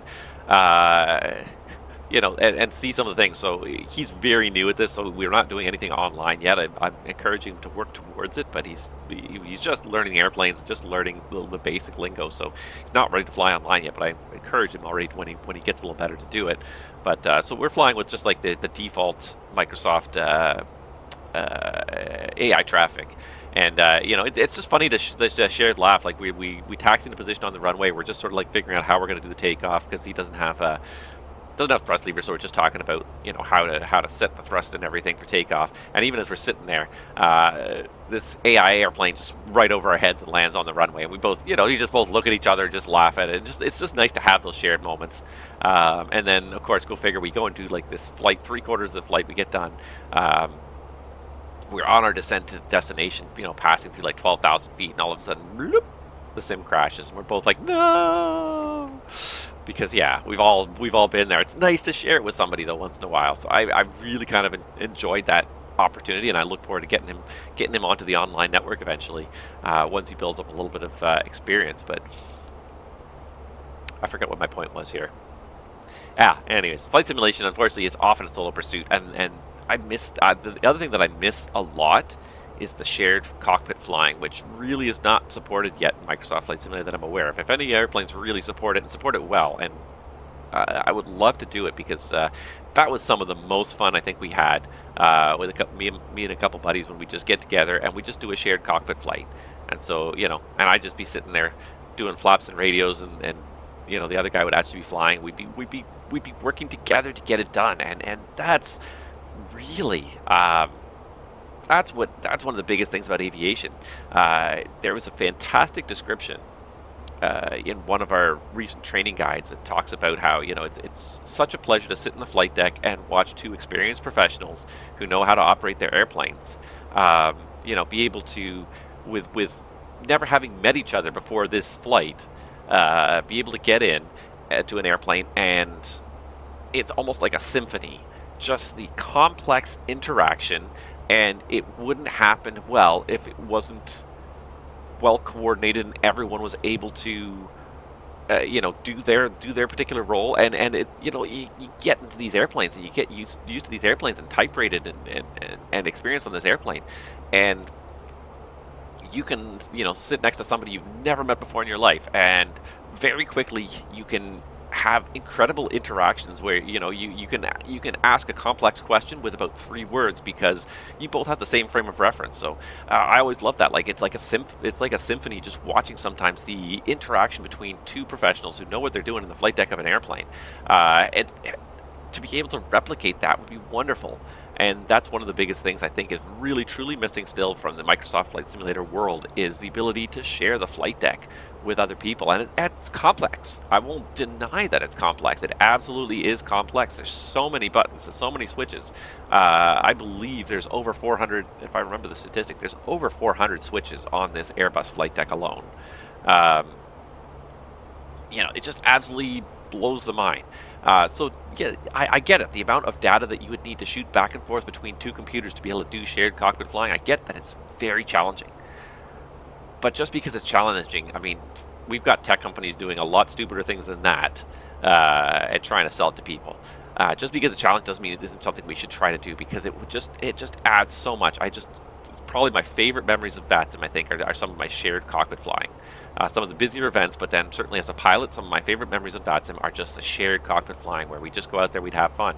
You know, one person is really focused on just the flying of the airplane, you know, managing the autopilot, managing the control unit. The other person is working the FMS, is working the radios, gear, flaps, all that kind of stuff. And between the two of you, you can easily get it done. It's often a lot of workload for one person. I think my brother really kind of got a feel for how complicated this can be. During this last flight, we did the departure, and unfortunately it was not a good departure because we couldn't get the thrust levers into the climb V10. He doesn't even have a head tracker, which is fine. Like, I'm not trying to be critical, but like, so he's kind of jumping around trying to look at stuff. And the one thing is, you know, the one view that he has. So let me think. So he has a view like this. Can you tell if the thrust levers are in the climb V10 from here? Because it's really hard to. The only way to really tell. I can see where the climb detent is, but I can't really tell where the thrust levers are. So the only way to really tell was to do it like this and kind of look at it and then pan down and look at it at an angle and say, oh yeah, those thrust levers are not in the detent. But meanwhile, he's also trying to fly. He's overwhelmed by the whole thing because there's just so much going on. And the fact that the thrust levers weren't in the detent, so the auto thrust never kicked in, so the airplane oversped. It was just, the departure was a huge debacle. It's a lot for one person to manage. There's a reason why there's two pilots in the flight deck, and I'm a firm believer that there should never be less than two pilots in the flight deck of any transport category airplane. Airbus is starting to push for this, and the airlines are starting to push for this. And I think it's just a horrible, horrible idea. You can automate this airplane up the yin-yang, but when push comes to shove and things start going sideways, having two sets of hands and two brains working through the problems at the same time, or better yet, being able to properly multitask by having two people being able to divide up the tasks that need to be done. That's what's important. Yes, a lot of the time the plane will fly just fine with one person monitoring it, but you don't want to plan, you could say the same thing about the bloody engines. The engine, most of the time, the engine won't fail. So maybe we should just, fly around with just one engine and then just fire up the second engine only if the first engine fails. Like, that to me is the same level of, see, she agrees with me. That's the same level of, the same level of redundancy. Yes, sometimes you don't need it. Sometimes it's overkill. But there are times where you will need that, where you'll be glad that you had that second person ready to go, ready to contribute extra ideas, just divide up the workload. Like, you have some of the more serious faults in the Airbus, like you get a dual FCU fault, and where you lose all your flight guidance, and you're just literally hand flying, and you need one person just to do that. Everything else has to be offloaded to the second person. If you're hand flying with no flight director, you're just simply watching this green line here, watching the altitude, watching the bird, and just trying to remain level just by watching the bird. It's too much. Timber, thank you so much for the gift sub. Appreciate that. But yeah, I've done that. I've done that sim session quite a few times. And when you are sitting here and you're just trying to fly the airplane, and there's no autopilot, sometimes there's not even any auto thrust. You're trying to maintain speed, altitude, stay on track. It's all you can do as a human being to just sort of do that. It's so much mental workload that anything else and everything else that needs to happen, radio communication, configuration, setting up for the approach, dealing with weather data, landing data, NOTAMs, all that stuff has to be offloaded to the second person because the first person has so much. That's the only way to really truly multitask in an airplane. Human beings can't multitask. We can't do multiple tasks at the same time. All we can do is do one task for a short period of time, then move on to the next task for a short period of time. And if you need to give all of your attention to flying this airplane, as does happen from time to time, you need that second person there. I think it's a horrible idea trying to get rid of the second person, because the other flip side of it is the fact that modern airliners are so good that you can literally sit here and stare at it for 2 hours and nothing will go wrong with it most of the time. and you'll be talking on the radio a little bit, but one person could definitely handle it. But the boredom, you know, you change the time of day, you change this to the middle of the night, you send one pilot at 2 a.m. to go and do this without anybody else to talk to, you know, and pilots come to work tired sometimes. It happens from time to time, whether you mean to or not. You know, maybe you don't get a good night's sleep.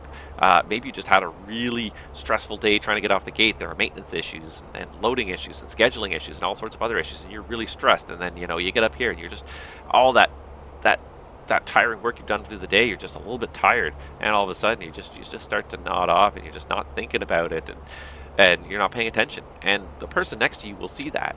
I've watched people nod off in the flight deck before, and sometimes I poke them right away and say, hey, you all right over there? And sometimes I'll let them, because I've seen like the workload we've gone through. I'll be like, you know, he needs a 5 or 10 minute break. But without a person next to you to kind of do that, and even just to stimulate you with conversation, she's not very stimulating, but just to have a conversation about anything. Even if it's the same thing over and over again. We talk about the union, we talk about the contract, we talk about, you know, whatever incidents have happened recently. We talk about the Alaska Airlines incident over and over again. You know, different people we talk about at different times. Okay, let's talk about your kids. Let's talk about, you know, where do you live? You know, do you commute? You know, what do you like to do for fun? What are your hobbies? What do you watch lately on Netflix, on streaming?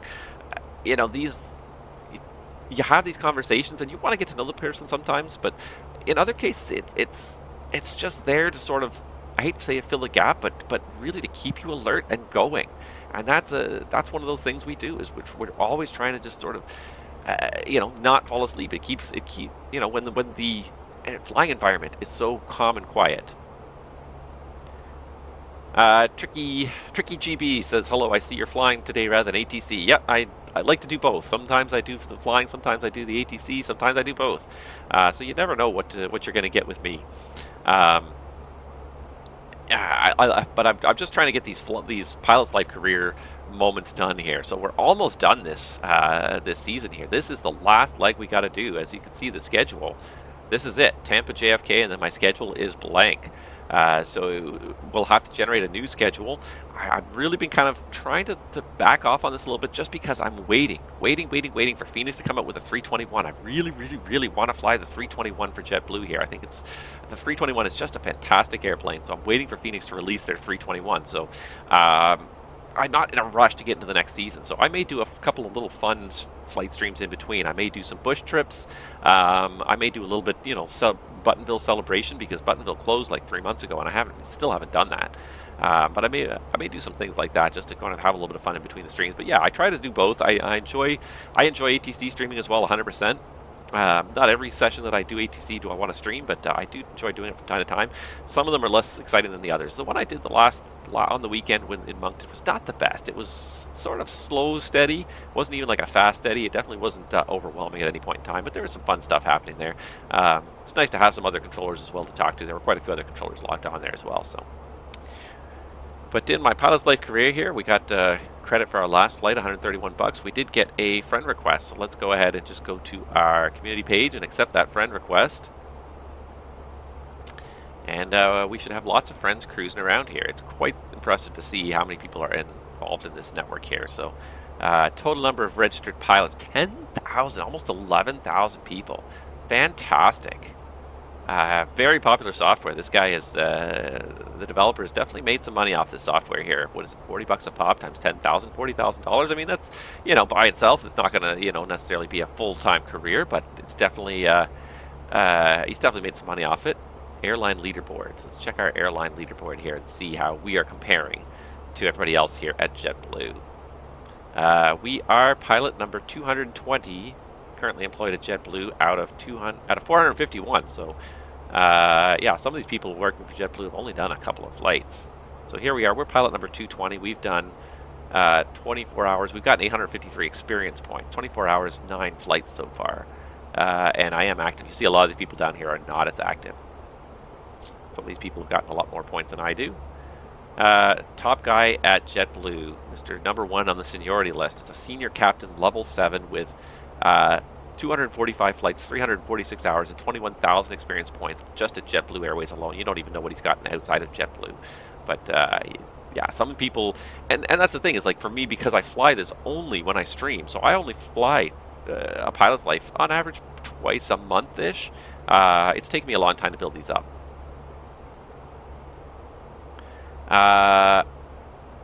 Tricky GB, I didn't even know there was an event last night, so I didn't. I didn't stream. I don't.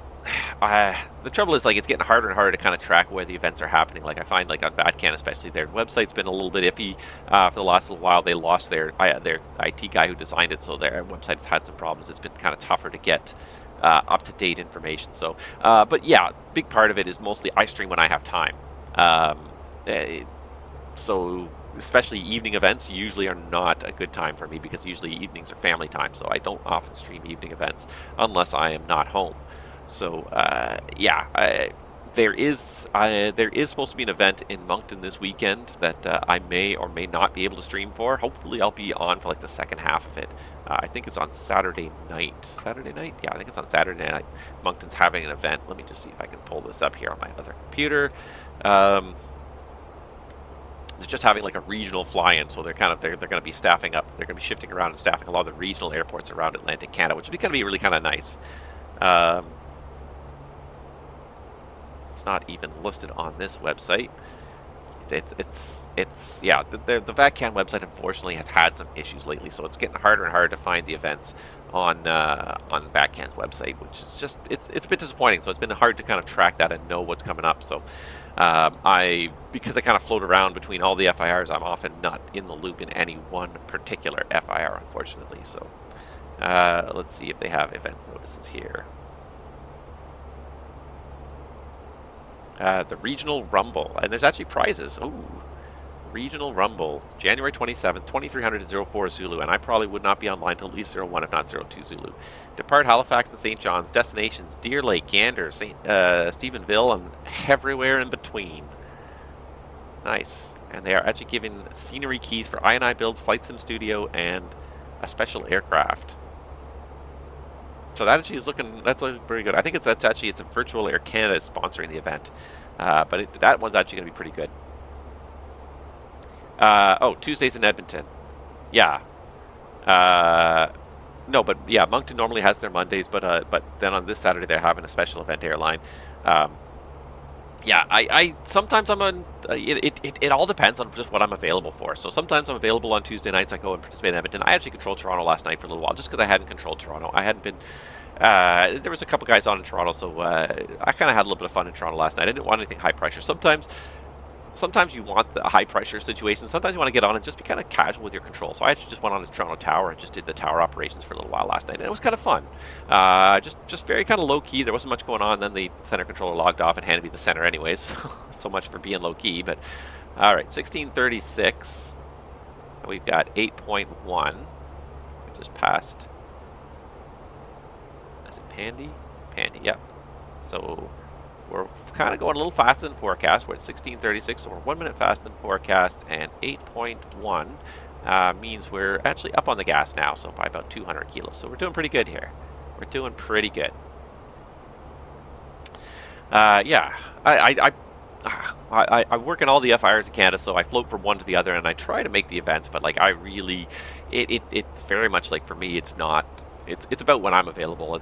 I don't set aside time for events usually, unless they're very high-profile events, or somebody's really explicitly asked me and said, "Yeah, we really kind of need some people," and if I can, I will do it. But yeah, I don't. And even then, sometimes I just don't want to stream either.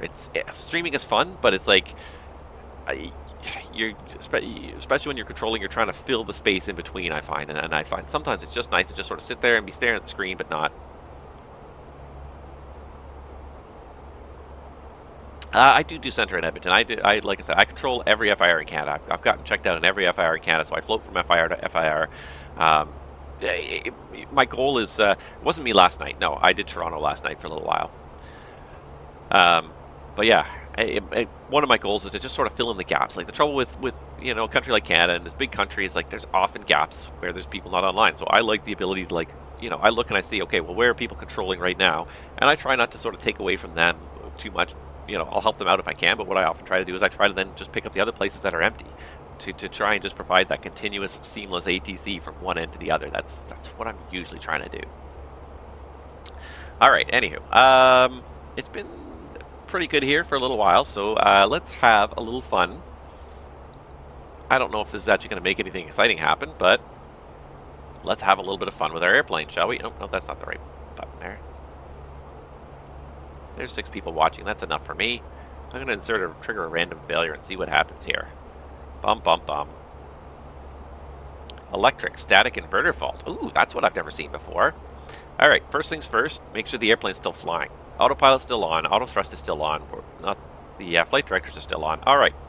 ECAM actions. Electric static inverter fault.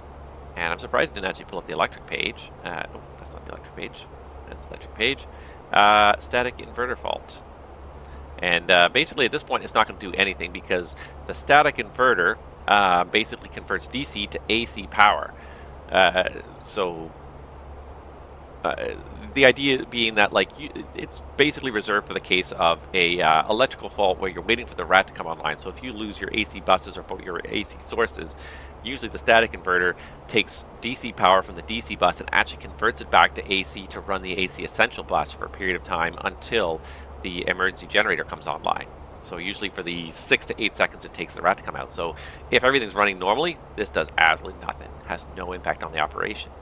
And as you can see, everything's running normally. This has had no impact on the operation. Clear elec. Clear elec. Status stop ECAM. Resets. Is there a reset for the static inverter? I'm going to guess there's probably not, because I don't believe we have any switches at all or any way of resetting it. There might be a circuit breaker. Sometimes the resets are circuit breaker resets. So what I will do is I will pull up my actual Airbus A320 QRH, and at the front of the QRH there is a reset section. So there is a list of approved resets that Airbus allows you to do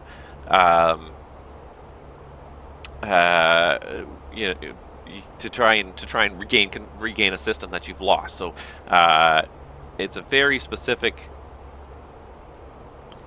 list of systems. So let's see if we have it here, and it's just to show you an example page here, but this, I don't know how well this can be seen on this. No, terrible, absolutely terrible. You're not going to see that at all. It's way too bright. Unless I turn it down, maybe. Will it work if I turn it down a little bit? You can kind of see it now. But there's a list literally on the side here. It says air, and then it's got a list of a couple things. So on this one, it's air pack 1-2 regulator fault.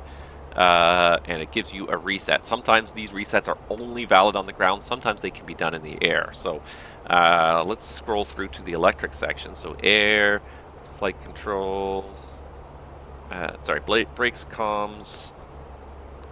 There's lots of comms. Elec. GPU cannot be connected to the aircraft. Nope. And that's the only one. So there is a reset. So if the GPU for some reason cannot be connected to the aircraft, there is a reset on the ground only. The GPU cannot be connected to the electrical network of the aircraft. Available light is off. If at least one power source, IDG 1, 2, or AP generator batteries is connected to the electrical network of the aircraft, then reset the external power push button on 35VU, press and release. If no power source is connected to the electrical network of the aircraft, set the battery 1 and battery 2 push button switches to auto, and that's it. There are some things that can be reset in flight. You can reset some of the computers in flight. Fax, you can sometimes reset in flight. Let's see, what are some of the other ones here? So like flight controls. Flight control ELAC 2 pitch fault. In flight, not authorized, but on ground, you can set the switches to off and set them back on. So there'll usually be a procedure, and there might be a time frame. FWC fault. If you have a 1 or a 2 FWC fault on the ground, pull, then push the circuit breaker of the affected FWC, and it gives you the circuit breaker. F1 or Q7 for FWC 1 or 2. Wait 50 seconds after pushing the circuit breakers.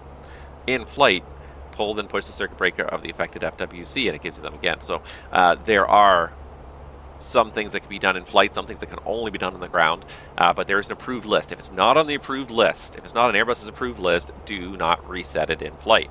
And we found this out the hard way. There was an example of a steering fault, and what the guys did was they reset the anti-skid nose wheel steering switch, and that's not an approved Airbus reset. And what that ended up doing was it ended up making the fault worse, and it ended up being that the gear came down, but it would not center. So it basically came down, the nose gear came down 90 degrees to the axis of the airplane. and so they had to land with the nose gear turned 90 degrees because they couldn't do anything to get the system to turn it back. And that's the kind of thing that can happen if you reset the anti-skid switch, depending on the failure. But this was not approved, but they did it anyways. They turned it off and they turned it on again.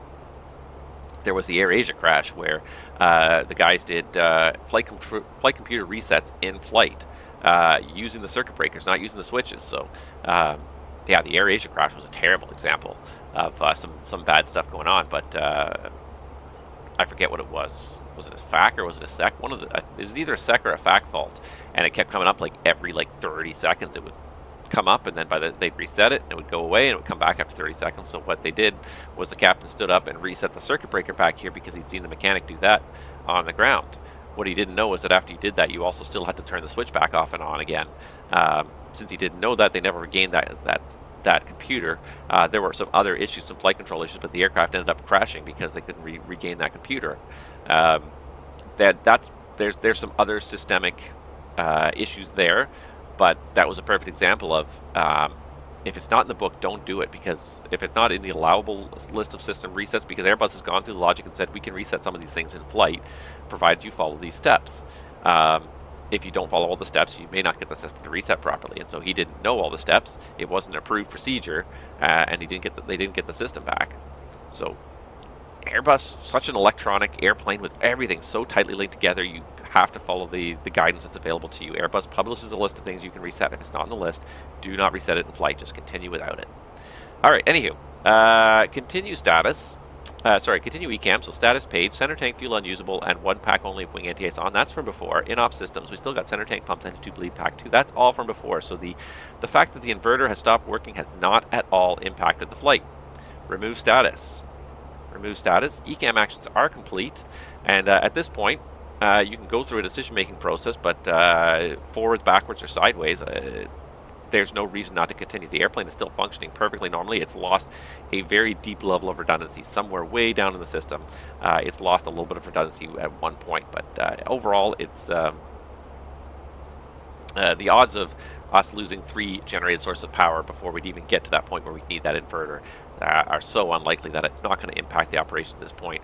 We have just over an hour to our destination. It's not even worth discussing diverting at this point. So we'll continue on to our destination. So there's no need to notify ATC. There's no need to notify the back end. The only people we'd notify is companies. So we go in here, we do ATSU, AOC, and we'd send a company message. So it's not actually allowed here, but there's usually a message window where you send a message to maintenance and say in flight, and you can do this here. So in flight, electrostatic inverter fault, ECAM, and that's it. Send that to maintenance, put it in the logbook, and just going to clear all that again because I was just recalling it. Yeah, bring it back, write in the logbook, send it to maintenance, and they'll deal with it when they get there.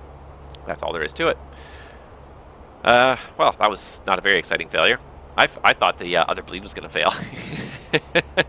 Because it seems like Fenix kind of has that logic in there a little bit. It's like if one of the systems has failed, it seems a little bit more likely that the other system's going to fail. Why we're sailing around on 1 pack, I really don't know. If the bleeds fail, we should really be sailing around. And I'm following the MEL that I found. The MEL for my airline actually is a little bit different. It says you can run the 2 packs off one side. And that's why you open that cross-speed valve, so you can run those packs. The only time you would actually turn that pack off is if you actually need the wing anti-ice. So if you take wing anti-ice and 2 packs off the same bleed source, you'll overload the bleed source, and the bleed source will shut down, and you'll lose all of your bleeds, which I found that out the hard way not too long ago. But that's why you have to turn 1 pack off before you turn the wing anti-ice on. If you have wing anti-ice and pack 1 and pack 2 all running off just 1 bleed, that'll overload the bleed, and the bleed will shut down. Normally in flight, of course, you would have the cross bleed closed, and you'd have each bleed feeding a separate pack. It doesn't overload even with the wing anti-ice on. Found that one out the hard way. All right, let's do this. Let's start setting up for arrival because we got an hour to go here. We do have, I don't have an ATIS within range, but if you guys have any questions, please feel free to ask. I'm just going to start setting up for this arrival, but I love to answer questions. If you got questions about the Airbus, about flying in general, airline life, you know, I can't talk too much about contract negotiations right now because they're underway, but yeah, hoping for some good things anyways. All right, so we got lots of inbounds and outbounds from Kennedy here, so let's see if I can get the ATIS. JFK ATIS details. All right. Arrival, so ATIS information Bravo. This is on the VATSIM network here. So we've got winds 170 at 9, 1.5 miles in mist, broken at 800. Oh, it's going to be a good approach. I didn't even realize it was so misty there in New York. Love it. 6 degrees, 4 degrees. It is actually kind of misty outside my house right now. Not that I live in New York. I live kind of, but I think we're being influenced by the same weather. It's been kind of it's a bit of a warmish, misty day. There's a lot of warm moisture and there's a lot of snow on the ground, so the warm rain is kind of melting that snow and just saturating the air completely. Approach in use, ILS runway 4 right, 4 left. No TAMs operate transponder on mode on all taxiways and runways. Read back all hold short instructions. Advise you have info. Bravo. Oops. So approach and use, ILS 4 right, departing 4 left. Okay. So we're going to do the ILS to 4 right. Okay. So let's bring up some charts. Let's bring up the charts here for JFK. And I said ILS, sorry, I said ILS 4 left, right? Departing 4 right. ILS runway 4 right, departing 4 left. Okay. ILS 4 right. ILS 4 right. Alright, so we're going to tag that one up. Nope, that's not it. Oh my god. ILS 4 right. I keep tagging up the wrong one here. Okay, so we're going to do that. We're going to do the ILS to 4 right. And the other thing I want to see here, I don't want the Canarsie transition. I'm just going to want CTAL directly. And let's just check the Cameron 4 arrival. Where does the Cameron 4 end? So the Cameron 4 ends at Cameron. So at that point, we'll expect vectors from New York. So let's get some of the stuff going on here. So we got to change this up first of all. Fortunately, the arrival does not change. But we got to do ILS 4 right. And we are still on the Cameron 4 with no transition. And I want no VIA on this as well. Perfect. So ILS 4 right. All right, so let's go ahead and have a look at this whole thing and make sure that this all kind of makes sense. And before I do that, actually, let's just do a landing distance calculation and then we'll go back into this. So landing distance calculation for runway 4 right. Can I just do this? How about that? That's nice. Okay, runway in JFK 4 right. I'm going to call it wet. I don't see an RSC on there, but I'm going to call it wet. If it's misty and warm like this, it's probably wet. Let's apply the current METAR, which is pretty much what we've got there. Landing weight. Go over here to the fuel prediction page. 58.7 plus 5.7. That's basically we'll round that up to 6. So that's going to be 64.7. So we'll do 64.5. All right, so 64.5. Enter. Let's see here. Low auto brake. Let's do idle reverse. Manual landing. Flaps full. Auto thrust on. What if I was to do medium auto brake? Yeah, I'll take a medium auto brake here. 8,400 feet. With low auto brake, we come in at 7,400 with a 15% factor. We're already over the landing distance. So yeah, we'll go medium auto brake on this one. All right, medium auto brake, and then we can definitely do it. All right, so let's do that. So let's go medium auto brake, and let's go ahead and put this in plan view here. And let's go through this together. So, the arrival starts at Sea Isle. Did I just hear a triple click? No, I'm just hearing things. All right, so the approach starts here at Sea Isle today. Then we go. Let's see here. All right, so then we go to Botan. Hogs, expect flight level 180. And New York, generally, these expects are all what we're actually going to get. So let's go ahead and put altitude constraint of 18,000 at Hogs. Pansy. It's the Sea Isle, Botan, Hogs. And actually, let me just do this as well. Put the constraint on there so I can see it. There it is. Hogs, 18,000. Pansy, Cars, and then we turn to Cameron. Expect 250 knots, 11,000. It's got the 250 knots on there. I'm going to put it in there just to harden it up there, because I'm going to put 11,000, which is above 10,000, which is going to delete this speed restriction. So we want to make sure that's back in there. All right, so now we should have a plan, and we should have everything in there. Pansy, Cars, Cameron, 11,000 and 250. And then I'm not sure why it linked this up here. It shouldn't. So what I might do is I put in, after Cameron, I put triple Yankee in there. No, doesn't like it. There. And what I'll do is I'll clear this out. So now I've artificially created this discon here. So Cameron, discon, Zeetel, Irby, for right. That's what I want to see. I want this discon here. I don't want them linked together. I don't know why. Airbus doesn't normally link stuff together that it isn't connected, and there's a big gap there between Cameron and Zeetel, and they're not linked together, so why Airbus linked them together, I don't know. But anyways, okay, that's better. That's what it should look like. Then we swing around for the approach. And just hide this for a second here. Alright, so let's see here. We've got Zeetel, Ebby. Zeetel should be Zeetel should be above 2,000, and Ebby at 1,600. It's got 1,500. Sorry, can't read. That's fine. And then JFK 4 right for the missed approach. It's 800 feet, climbing right turn, 4,000, heading 099. Heading 099. Intercept 44 radial to the Deer Park. Intercept and intercept Victor 44. Excuse me, Victor 44, which is a 221 outbound, which is 441 inbound. Deer Park, hold at 4,000. Pardon me. Okay, so that's all in there. Radnav 1095, IJFK 044. It hasn't auto-tuned yet. We're still a little ways out, so I'll give it a few more minutes before I worry about that not being there. I'm just gonna put the JFK VOR. That should give us a good reference off the field here. We're 375 miles. Yeah, it's not surprising we haven't got auto-tuning yet.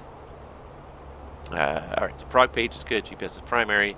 For the descent, 78275 is a perfectly reasonable descent speed. And then QNH, where'd my ATIS go here? Alright, so QNH, 3050, 3050, some high pressure here. 30.50. Temperature of 6 degrees. And the wind's on this 170 at 9. So it's a bit of a tailwind, actually. I am surprised we're using 4 right. It's more of a crosswind than a tailwind, but we're approaching the tailwind limit there. 170 at 9. Surprising that he's using, with a strong southerly wind like that, he's using 4 right for arrival. It's probably, I guess it's probably because of the minimums, I guess. Because we got 200-foot minimums here, so that's okay. But yeah, just a little bit surprising, because that's, you know, it's not at the limit yet, but it's something where we're going to have to worry about it. We have a 10-knot tailwind limit for landing. So if that swings around to be right behind us and goes up by another knot, by another 2 knots, it might put us out of range for landing. So we'll have to pay attention to the winds. That is definitely a risk. All right, so we did all the perf there. Secondary, fuel prediction. First of all, 2.6 extra when we get there, which is an hour 17, which is lots, and we go into Dulles if we miss. And actually, let's just do a weather check in Dulles too while we're at it here, because I wasn't really expecting low weather in JFK, but KTPA. It is overcast at 900, 10 miles. It's pretty reasonable. Let's just check the TAF for Dulles here. Where can I check the TAF?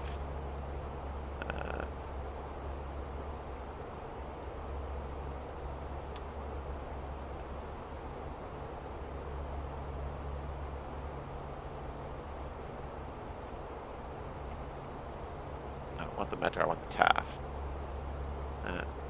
TAF. Let's see here. Overcast 1200 plus 6 miles. Eventually becoming 1500 broken, 4500 overcast. So they are expecting the ceiling to lift. Definitely not expecting it to get any worse than it is right now. Okay. We'll run with that for now. Yeah.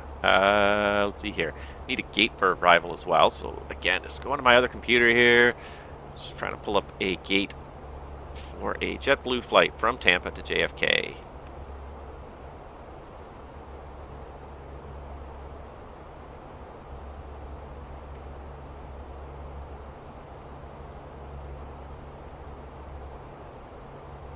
Alright, let's see here. There is one that just landed and is taxiing in now, so we're going to basically steal this guy's gate here. So he's going to... It doesn't have a gate listed. Nice. Son of a bugger.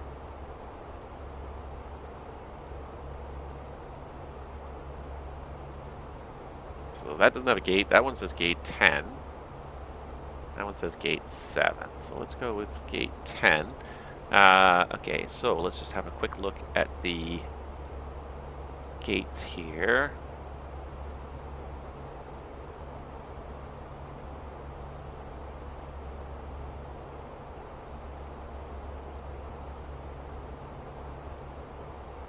So I believe we're going to go to gate 10 over here.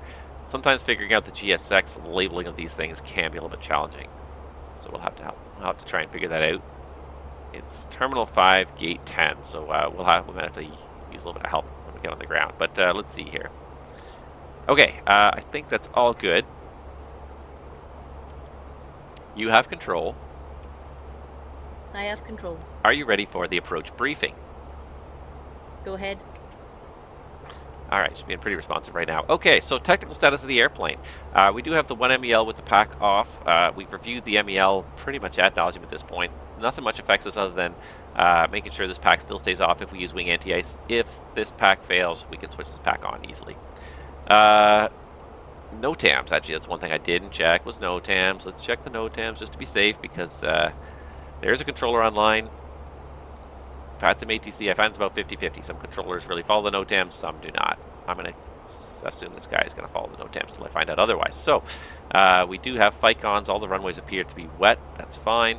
Let's see here. Let's bring up this, and we can just compare the two here really quickly. Alpha between Whiskey and Whiskey Alpha closed. So this part of Alpha is closed. Today till 2000. Okay, yeah, so just for a period of time today. We might get a taxi clearance down there, and that's fine. Actually, let's go with this one here so I can see the whole thing. Mike Delta. Okay, Mike Delta. Sorry. Mike Delta closed. Whiskey Whiskey closed. Whiskey Whiskey closed. Tango Bravo between 8 ramp and Alpha closed. Tango Bravo. Yankee holding positions. Non-movement area. Non-movement area. Central line lighting not standard. Direction signs missing. Missing. Not standard. Not standard. Not standard. Just Zulu between Yankee and 4 left. Zulu between Yankee and 4 left closed. Okay. Good to know. That one might have impacted our taxi, and we're lighting up 4 right over here. Run up pad. Whiskey Alpha between Alpha and Bravo terminal. Between Alpha and Bravo.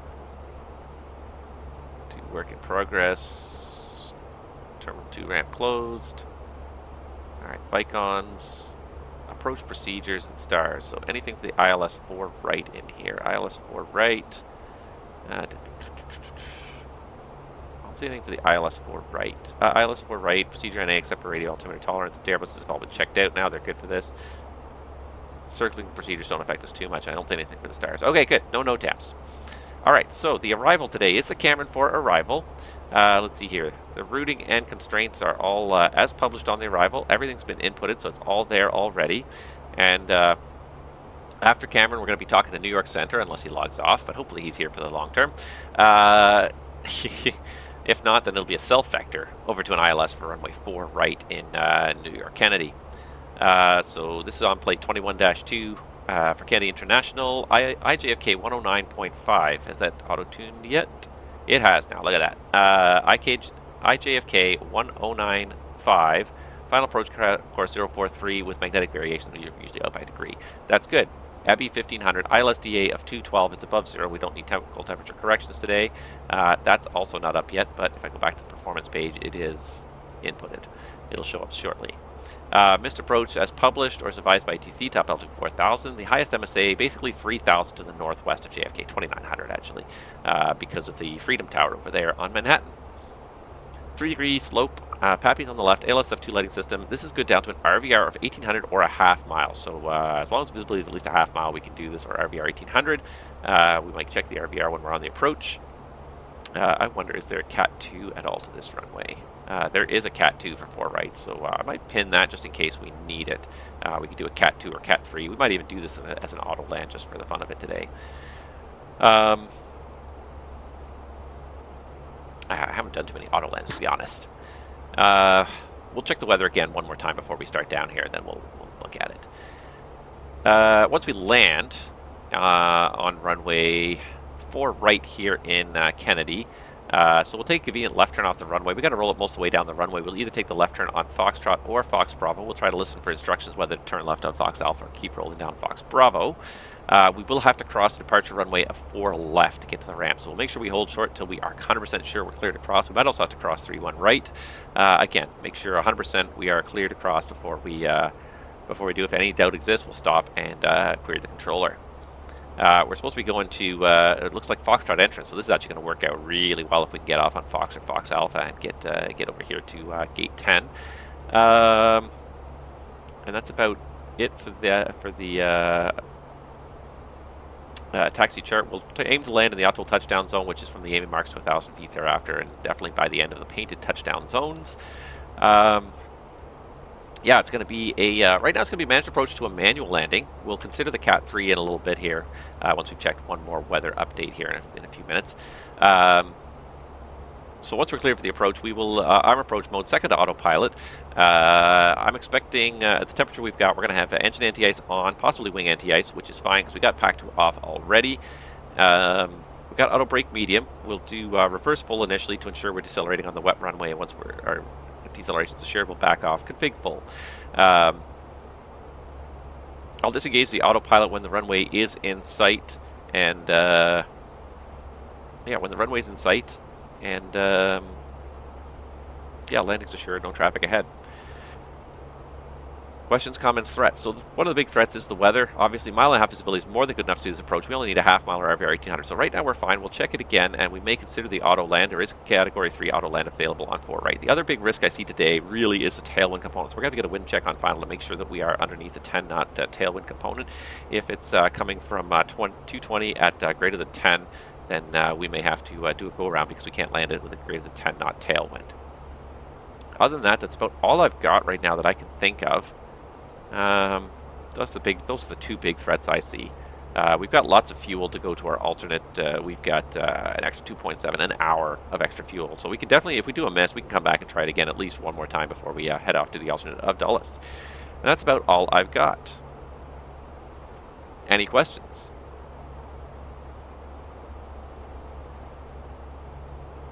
No questions.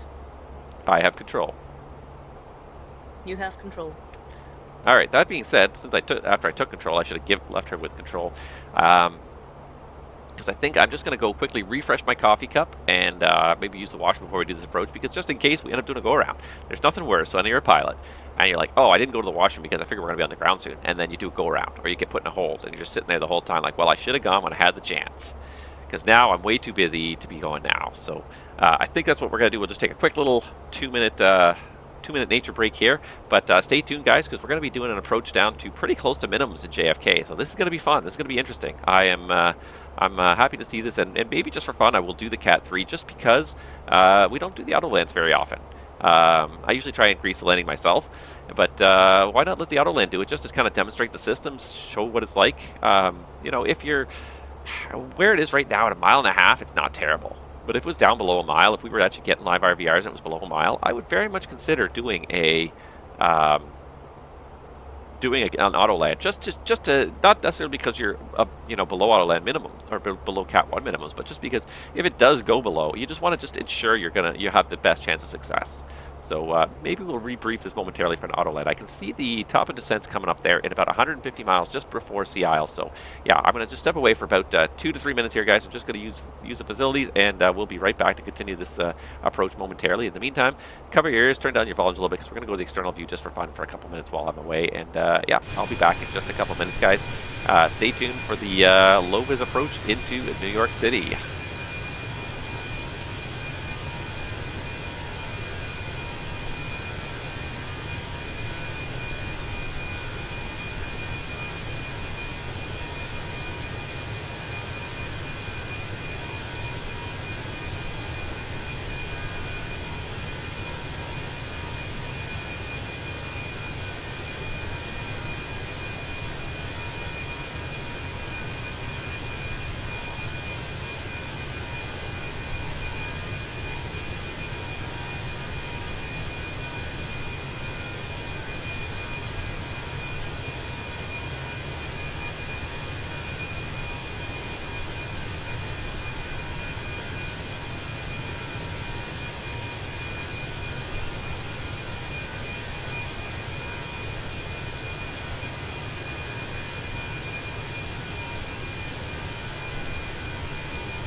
All right, everybody. Captain Naps is back with you. Apologize for that. Just sometimes you gotta go, right? All right. Let's go ahead and get back in that. Just take a couple of moments here, I guess, for some screenshots here I might be able to use for my title card, because I haven't done too many airborne screenshots for a little while here, so I'm just going to unpause my track IR there as well, just try and get some fun ones here. Wasn't too puffy. I do like the effect here of the spinning, the twisting here, which is what the contrails actually look like. I've got to show some videos one day of the contrail, but...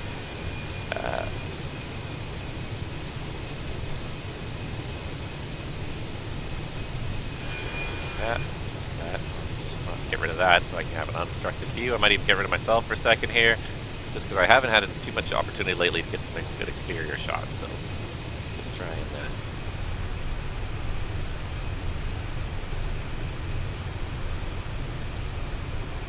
find some exterior stuff here.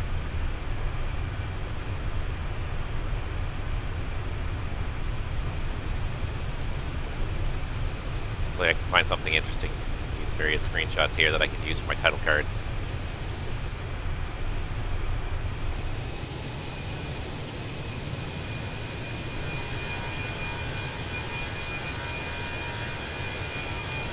Alright, it's probably enough playing around with this anyways, right?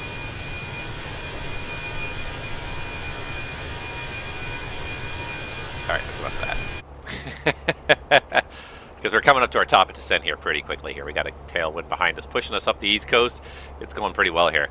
Do we still have New York control online? All right, 2532. I don't think we'd really talk to him until we're pretty close, but I may buzz him a little bit early just because I want to make sure I have a chance to, you know, get identified and get established and everything before he goes away. So, all right. If you guys have any questions, please feel free to ask. I appreciate Tim. Thanks for. Oh, pardon me. My coffee is just not going so well there. I appreciate you. Appreciate the subscriptions, Tim, and I appreciate the long-term support. It's really nice. It just helps. You know, it just helps me with just my little toys and helps with the hobby. And you know, pretty much any money that is subscribed here does get turned around and put back into this hobby in one way or another. So whether it be donations to support some of our favorite nonprofits, such as VATSIM or our virtual airlines, whether it's supporting the developers by buying some of their products, whether it be the physical hardware or the digital products, the Fenix products. I'm saving my pennies right now for that A321. When the day that A321's released, boom, it's going to be on my computer. I'm going to be flying that thing around. So, you know, we try to support, we try to give back as much as we can, and all that money that, any money that I do make in revenue from ads that are associated with my streaming, with my YouTube channel, I don't pocket any of that in the sense that I, like, you know, use to contribute to my income. It's such a relatively small number anyways. It's a couple $100 a year. So, yeah, it all gets turned around and just subsidizes this hobby is all it does. So, thank you guys for your support. I do appreciate it. I try not to spend too much time telling you to subscribe or support me. If you like what you see, you'll do it. If you don't, whoa. A little momentary overspeed there. A little bit of wind shear and a momentary overspeed. Might have to call our maintenance about that one, because that definitely went to about 280 knots. Clean configuration at 35,000 feet. Yeah, definitely need to call maintenance about that one. All right, another maintenance message. Do. So maintenance snag. Overspeed at 35,000 feet, 280 knots. And with that, you probably also have to write a few other reports. So you'd have to write a report to maintenance. We just passed, let's see here, we just passed CALDA. So let's just do a company check here, a time check here, and then, so CALDA, 1718, 6.6. CALDA, 1718. We are running quite a bit ahead of schedule here. That tailwind was stronger than forecast. 1718, we're running 4 minutes ahead of schedule now. And 6.6, is that what I said? 6.6. So we are up quite a bit on the fuel as well. So we can pick up the speed if we wanted to. But yeah. So yeah, we'd have to snag that. So we'd send a message to maintenance to give them some of the basic parameters. And we'd probably have to file a company safety report as well. So and it's not even that they're trying to get you in trouble. It's really just a case of... you know, it's really just a case of like tracking. It's just making sure that like overspeeds are not a common thing. So, you know, a lot of people when you're filing safety reports, people get kind of like, oh, you know, the company's I'm gonna get in trouble with the company, and you know, they're gonna be mad at me. It's like the only thing that's really gonna make a company, you know, an airline mad at you as a pilot who works at this airline is if you don't file a report when you're supposed to. If you, you know, if you try to hide away something went wrong. Things go wrong, things happen, and the companies are very, for the most part, understanding this. As long as there is no willful negligence on your part, you're in the clear. The whole point is that they want to collect the data. They want to make sure that they are aware of potential risks. You know, if we see some overspeeds this year, and then we see more overspeeds next year, we see even more overspeeds the year after. If there's a trend, maybe there's something wrong with the training, maybe there's something wrong with the way we operate the airplane. You know, report these things, talk about these things. All right, I think I might just move my camera just ever so slightly. I adjusted it very slightly for today's stream. There we go. Just so that I have a little bit more room so that like you're not cutting off the top of my head all the time now. Yeah, I adjusted it ever so slightly for today's stream to kind of be in a position I was happy with. Okay, so we should have a new ATIS up by now. Let's see if I can see the ATIS in here. And there we go. Should have this now here. JFK ATIS. So let's see what we got here. So information Charlie. 1651 Zulu, so this is the current weather now, 240 at 5. So now it's a straight tailwind at 5 knots, 1.5 miles in light drizzle mist, few at 0, broken at 600, overcast at 1700. Ooh, this is going to be an interesting one. 6 and 5, 3049 on the meter. Approach ILS, still 4 right, departing 4 left, no temps, operate transponder mode C, and all runways, taxiways, information Charlie. Okay, so no change to that. Given the low clouds hanging out, and I'm also just curious, so I'm also just going to pull up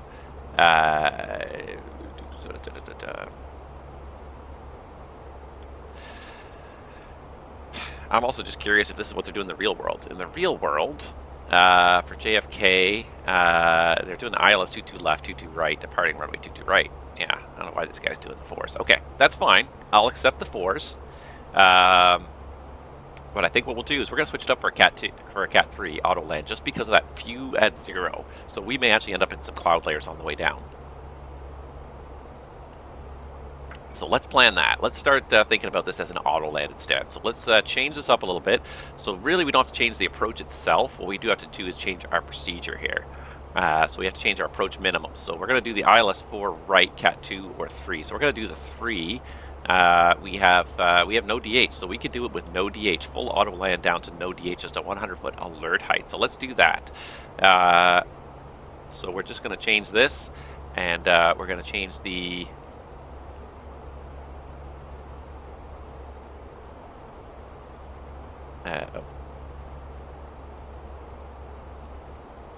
radio to no. So now there is no DH. So we are now we're going to do it as a full auto land. So it's still the same approach. It's still 1095 for IJFK, final approach course 044, EB 1500. But now we have Cat 3 minimums with no DH. So we literally put no. If there's no DH published, we can literally put no. There will be no decision. As long as there's no auto land failure at any point throughout the landing process, we continue the landing to a full stop and let the auto land do its thing. RVR 600 in that case is the minimum RVR to do this approach. Airport elevation, yeah, so we've done that. Missed approach is the same. Special air crew and aircraft certification required. I've been trained on Cat 3 approaches. Radar required for procedure entry. Simultaneous approach is authorized. Features ILS glide path not coincident. Pappies on the left. ALS of 2 lighting systems. So we've reviewed that. We would have to review the low visibility taxi charts if we are going to be taxiing in this way. So we should have. Do we not have a standard? Do we not have a low visibility taxi chart? No, that's weird. In Canada, we would always have a low visibility taxi chart. There don't seem to be low visibility taxi charts here. Okay. All right. Well, we'll just follow the route we were going to use before. Now, with Cat 3, this adds all sorts of other interesting stuff for us. And I'm just curious, is there another, if we were to do the 22s, is there a Cat 2 or 3 approach for the 22s? Yeah, 22 left is Cat 2 and 3. 22 right is just Cat 1, so 22. All right. Because it adds more restrictions, so there's usually a wind restriction, there's a bunch of other stuff. I actually have to go look it up in the manual, and they encourage us to look it up in the manual. Don't memorize the Cat 3 type stuff. They want you to explicitly go through all the Cat 3 stuff every time you do it, because we do it pretty rarely. In all honesty, we don't do you know, and of course there'll be like a week where you'll do it non-stop, but overall we do not do Cat Cat 2 and 3 approaches very often. So they want you to go through it all. Low visibility, Cat 3 approach, general. So we're going to do a fail operational Cat 3 dual operation today. We should be Cat 3 dual equipped. Nothing's failed that would preclude that. Use lowest published Cat 3 minimums. If DH is not published, enter no. We've done that. So wind limitations. Crosswind 15 knots, tailwind 10 knots, headwind 30 knots. Okay, we're within those parameters right now. Altitude, we're below the altitude restrictions. Most of the A320s is 2,500 feet. Auto callout function is required. 3 RVRs are required. Flap full, lighting, seat position, missed approach intentions. Autopilot disconnect to clear the runway. We will have to disengage the autopilot to make sure to clear the runway. Otherwise, it'll keep trying to hold that center line all the way down with the autopilot with the rudder. AUTOLAND permitted up to 69 tons. Cat 3 approach without DH. So this will be a Category 3 dual approach. This will be a Cat 3 dual approach. Runway 4 right at JFK. The chart again is 21-2 Alpha. Localizer 1095 IJFK, and final approach course is 044. The FAF crossing Ebby at 1,500 feet. The alert height is 100 feet on the radio altimeter. Missed approach, as published or per ATC instructions, missed approach altitude is 4,000 feet. Highest sector altitude is 2,900 feet off the JFK VOR. Remain heads down throughout the approach, landing, rollout, or go around. Be alert for and call out any change to the AUTOLAND engagement status or approach capability. Monitor the FMA for approach enunciations and sequencing, appropriate ILS raw data, engine and standby instruments. Call out any deviation or abnormality. At 100, I will call continue or go around flaps. Review the low-vis exit taxi route, and that's it. That's our extra briefing for the Cat 3 approach. So we have to watch to make sure the AUTOLAND light does not go off at any point in time. We've got a Cat 3 dual approach, and yeah, disengage the autopilot to clear the runway. And there's New York. He wants me now. All right, there we go.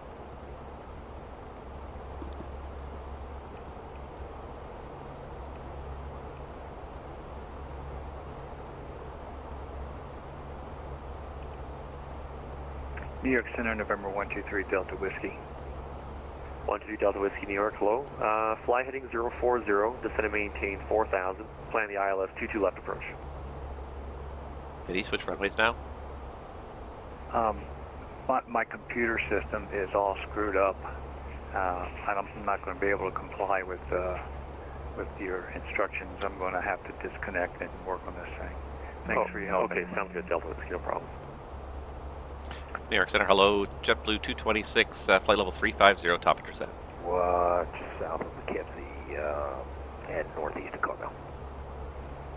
2 stations, JetBlue 226, New York, Squawk 4630. Squawk 4630, JetBlue 226. American 624, thanks for their contact. 4630.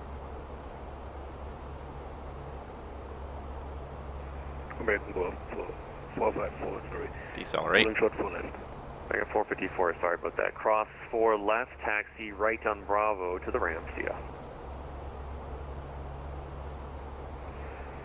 Cross 4 left, right on Bravo, and to the ramp. Thanks for service, bye-bye. Request section, contact, descend and maintain flight level 180. And call sign block confirmed with JetBlue 226, descend 180. Affirm. JetBlue 226, descending 180. Alright, there's thrust idle descend. I got flight level 180 set. New York Center, good afternoon. I can put the speed back to manage now. You at flight level 270. I was just decelerating to burn off some energy. Here, And we are now 3,000 feet high because we missed our top of the set points. Now we're going to do a speed break all the way down here. Let me maintain 2,500 Southwest 360. JetBlue 515, leave my airspace, monitor. Just bad timing, what can you do? Now, do we have a set checklist in this Airbus? Sorry, 4476. Runway 4 left, taxi via Alpha Kilo, correction. No, we just have runway approach 22 checklist. right, Alright. taxi via Bravo Echo, cross runway 31 right. Alright, so, it's not that one, that one. 1,100 feet high and closing pretty fast. So we're gonna catch the path, no problem here. Southwest 396 on this heading, intercept the 4 localizer. Intercept the runway 4. See that green dot at the bottom there start to come in any second now, and should be good. New York Center, good afternoon. If you guys have any questions, please feel free to ask. I'll try to answer them now. And I hope that audio balance. 33 Kilo New York, radar contact, descend and maintain flight level 190. I hope that audio balance is good. I hope I'm not getting drowned out too much by the New York controller. But I think just looking at my levels on my screen over here, I think they're pretty good. I think we're kind of a nice little balance where we've got some. I'm talking over him, but you could definitely hear him pretty clearly. Speed brake's still out, and that's fine. I just closed the speed brake now, just so we came in the path there, and we're looking good. We're on path. The only thing I can do right now 96, maintain 2,500, cleared ILS-4 approach. is I can just do quickly here and get maintain 2,500, 30-50 in there. 2992, set, passing 27,300. Just presetting the arrival. Easy. Now.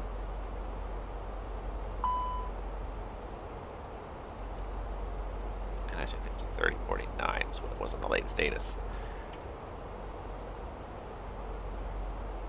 JetBlue 226, plan the ILS-22 left, Kennedy.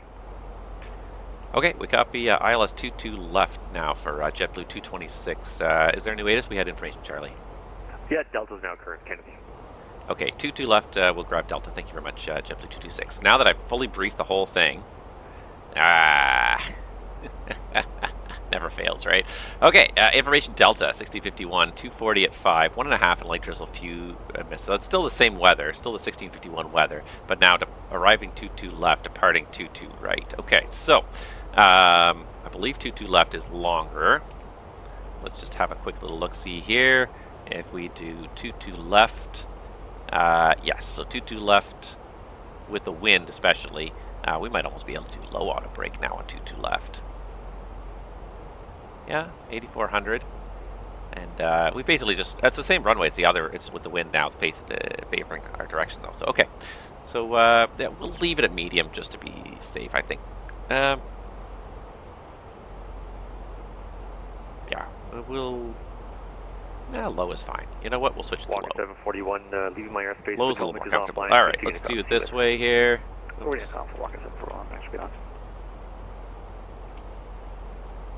Alright, so let's change it up in the box here. So we gotta do flight plan. 396, wind 0507, runway 4, could land. 22 left. Runway 4, 396. Alright, star stays the same. Approach VIAs. No VIA, insert. Alright, and we're gonna need to do it this way because we're gonna need to check it against, pardon me, my plan here.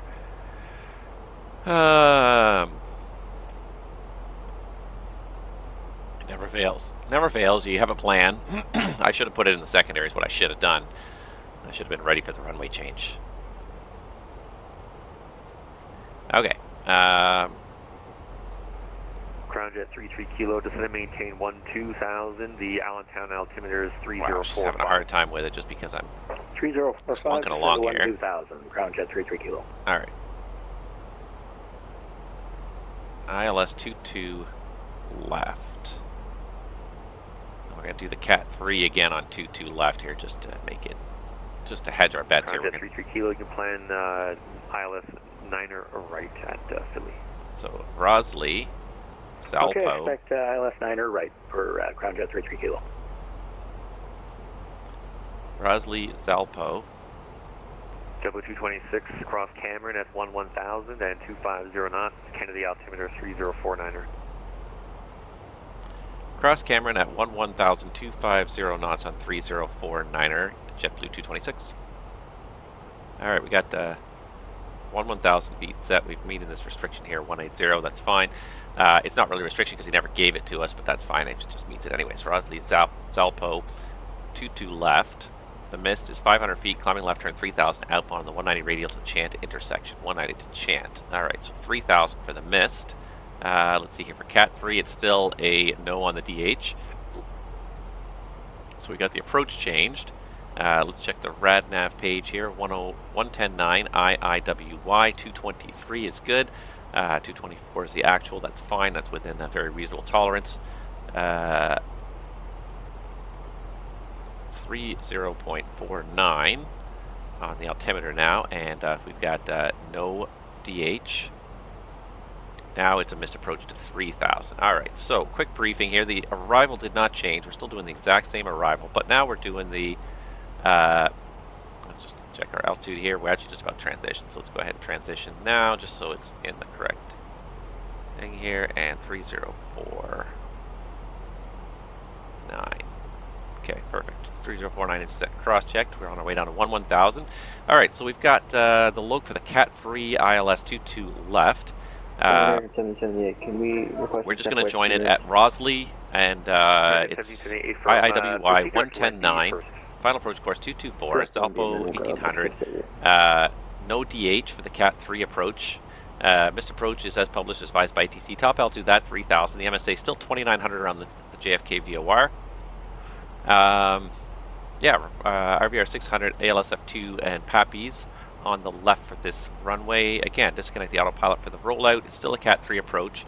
Now landing on runway 22 left, so same runway, opposite direction.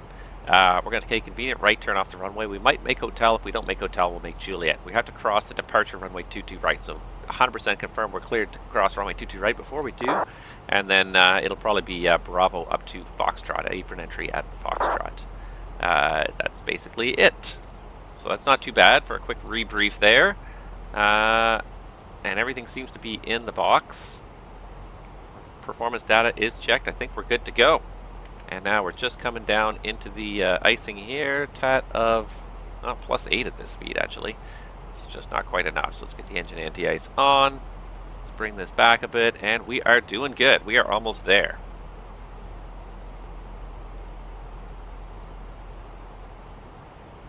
We are already decelerating. And, no, we're not decelerating. No, that's the target speed we were at. But we are on our... Welcome taxi Romeo Golf Alpha to the ramp, cross 31. On our way down to this low visibility approach into New York City. Romeo Golf Alpha to the ramp, cross just to make the performance on my computer that much worse. JetBlue 226, depart Cameron, heading 040. Alright, depart Cameron, heading 040, JetBlue 226.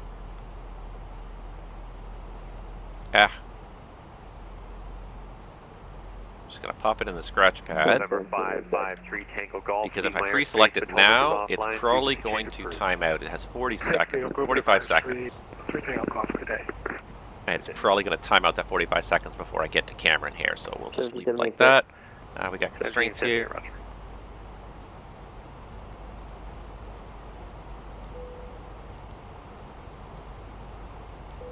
Qatari 447, we'll just start fly, runway heading, sitting them down now. Right, clear for takeoff. It's probably going to be bumpy the rest of the way down here. Clear for takeoff, runway 22 right, maintain runway heading, Qatari 4476. See, now it feels like we're part of a world. There's other pilots out there flying around. I don't know how close they are to me. I'm just going to have a look here at my little VATSIM screen over here. There's definitely quite a few. There's 5 departures at Kennedy. When we land in Kennedy, there's going to be lots of stuff going on there. There's not a whole lot of inbounds right now, but there's lots of departures kind of in the New York airspace, so it's kind of cool to see that. It really is. It's just neat to see all these people say, I don't even have to turn on FSLTL. Like I fired up the FSLTL traffic injector a while ago. There's no need for me to turn it on though, because we're not. Number 978 Papa Juliet, leave Meyer space. Frequency change approved. Yeah. We're not doing that much here. Thanks so much for the passenger, Papa J. Take care, sir. Now, hopefully the performance does not suffer too much as we approach Kennedy. That's always my concern. And we also have to guess what gate we're going to. That's the other problem we have as well.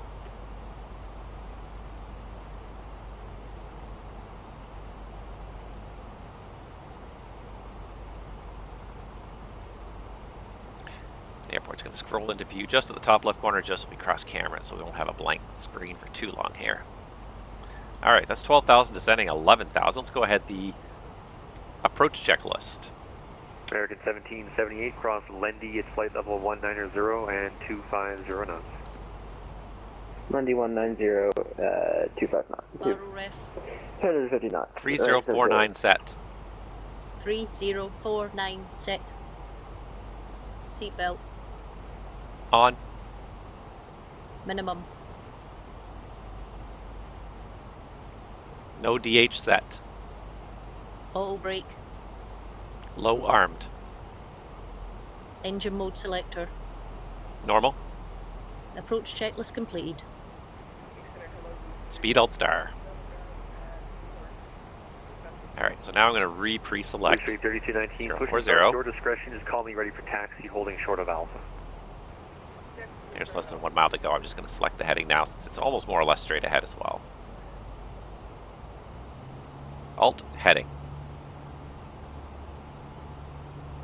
And why it didn't maintain 250 knots, because it was targeting 250 knots, but then I took it away.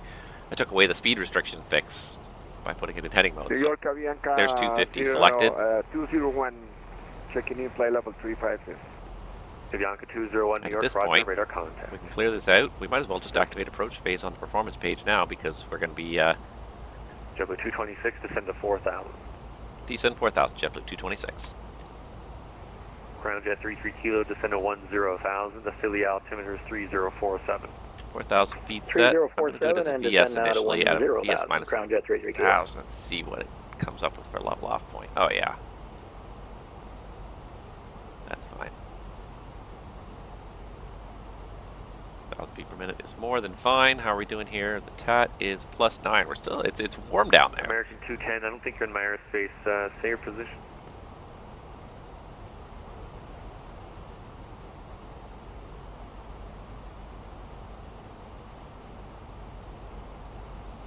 American 210, Roger. You're not in my airspace. You can remain on 1. I don't know why you still have the checklist up. We finished the checklist, didn't we? I'm pretty sure you said the checklist was complete. Just checking it for good measure. Avianca 201, proceed direct Lendy. Alright. Direct Lendy, Avianca 201. Not much to see today, but that's going to be part of the fun of it too. We might actually need that Cat 3. As long as the AUTOLAND light Sorry, 4476. not come New York, on, we're radar good to contact, go. turn left heading 090, maintain 7,000. Turn right heading 090. So we're going to level 4,000, pretty much just a little bit past the runway. Left, Just a little bit past to beam the runway. That's going to be plenty fine. Left turn 070. We got +10 on the TAT now. 1 more degree and we can turn the anti-ice back off again. It's 10 degrees and below. So and there it is. There's TAT +11. So we're going to go ahead and go into anti-ice off for now. We might have to get it back on once we get down a little lower, but we'll kind of keep an eye on it. We might turn these brightnesses down a little bit too, just because it's going to be it's going to start to get dim when we get inside these clouds here. Alright. Here we go. We got about 25 miles to JFK direct. More like about 45 miles. But it's doing pretty good. I'm liking this. I am liking this. It's working out pretty well.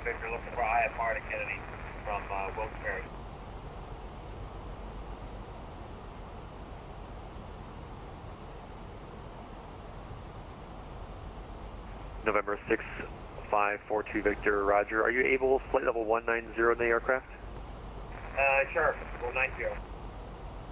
6542 Victor, clear to the Kennedy Airport. The radar vector will clear. Alright, so the nice thing is that now the runway change, while it did create some extra work right now, has mitigated the risk of that tailwind. Now we're going to be well under the 30 knot headwind for a Cat 3 approach.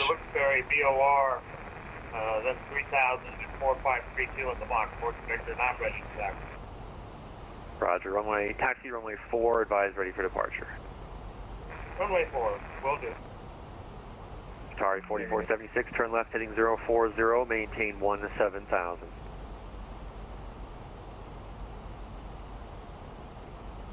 Say again, please. Turn left heading 040, I forgot to actually 10,000 here, so I didn't really leave the whole proper 10,000 flow. We got the lights are on, seatbelts on, and yeah, we got the LS mode on. Fenix 635, 22 right at Whiskey Taxi, Bravo, ODH, Romeo, we Whiskey. got IIWI 110.9, 20 miles from the runway. Looking good, looking good. Hopefully nothing else fails in my airplane in the next few minutes. Flight level 310 and heading 80. Delta 28, New York Center, Roger. Alright, I wonder if that's the Qatari right there at 1,900 feet American below us. 1778, plan ILS 22 left, Kennedy. 22 left at Kennedy, American 38. Alright, since we're below 10,000, the one thing I can do while we're kind of killing time here is we can try to get GSX primed up and ready to go here. Come on, GSX, you can do it.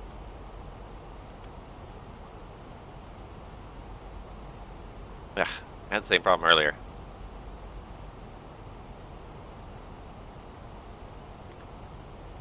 I end up having to restart GSX. Oh no!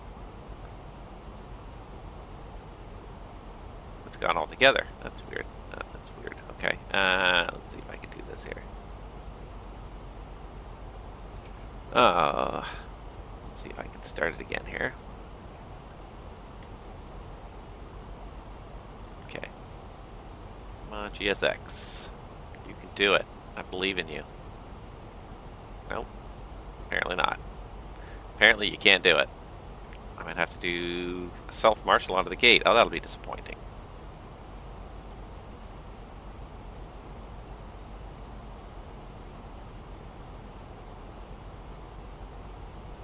Just trying to restart GSX here and see if it'll wake up, but it just doesn't seem to want to wake up. No, I think it's dead now. I tried to do a restart and it's not restarting now. Sometimes this works even when the system's already running. Sometimes it doesn't. New York Center, get a Clipper 73 Heavy, Spot 5 at Kennedy with Delta, ready to taxi. This might be one of those cases where it's not going to get any better. Foxtrot, taxi via Bravo, Foxtrot. Oh, it did fix itself. Haha, thank you. 22 right at Foxtrot, taxi via Bravo, Foxtrot, Clipper 73. It's at gate Delta, gate 10, I think. JetBlue anyways. Center, Board to Victor, holding start runway 4, ready to go.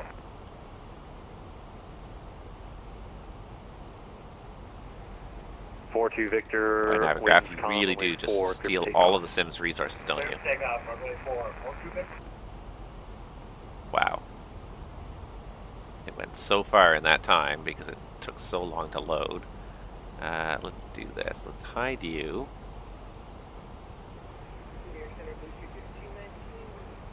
And let's get 3219, runway 22 right at Whiskey, taxi, Bravo. Yeah, we're going to try that. I'm not sure if this is Delta 10 or not. If anyone can tell me, if anybody has fixed it, it'd be great to know. I'm just going to move you up here, but I'm not going to close you down because it's too distracting sometimes.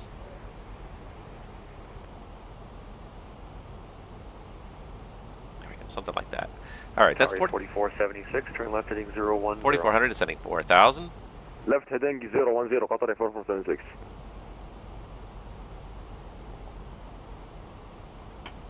FedEx 635, pushing Whiskey fully ready for departure. Center, Board to Victor with you. Speed Old Star. November 6542 Victor, radar contact, climb maintain, flight level 190. 190. Not much to see out there. Pretty warm. FedEx 635, wind calm, runway Alt, 22 right at Whiskey. TAT of 15. That's left there. Anti-ice is not going to be an issue. Atari 4476, proceed direct coach, climb and maintain, flight level 400. Direct to approach, maintain flight level 400, Qatar 4476.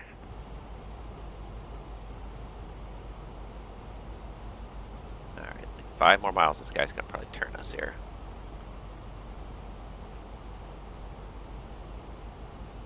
JetBlue 226, turn left heading 350, descend to 2000. Left turn 350 and descend 2000, JetBlue 226. Sorry, left turn 350, descend 2000, JetBlue 226. Press the wrong push to talk. Alright, there's heading 350. 2,000 feet is set. Roger, 2,000. 6542 Victor, proceed direct to the First idle, open descent, alt blue.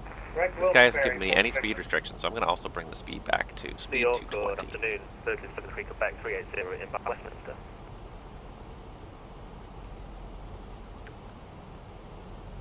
And this will still get us down to 2,000 in plenty of time here by the looks of it. Okay, we're slowing down. TAT's going to decrease, but I don't think it's going to decrease Virgin enough. 73 Quebec, New York, squawk 2331. 2331, Virgin 73 Quebec. Departure says FedEx 635, 1200 departure. FedEx 635, New York, radar contact. It is also fun turn sometimes right just to heading listen on the radio 350, maintain to what other 10 people are south. doing and try and kind of figure out what else is going on around you. So it's partly just a very good self-awareness, but it's fun sometimes too just to listen and see what other people are doing. All right, we'll even do speed 215. Summing 262, New York, roger, radar contact.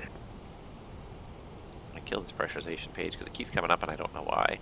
We don't have a ground control or anything like that, do Good we? afternoon, New York Center. Speedbird Concorde Yep, 1 just is New with York you Center at control. flight level 5. And he's going to be here for our whole arrival. I'm loving it. Speedbird Loving it. Concorde 1, New York, squawk 4247. About to get into the lower level of cloud here. It's Sorry, about to sir. get a little 424. A little bit misty. 4247. Roger, 4247, Speedbird 1.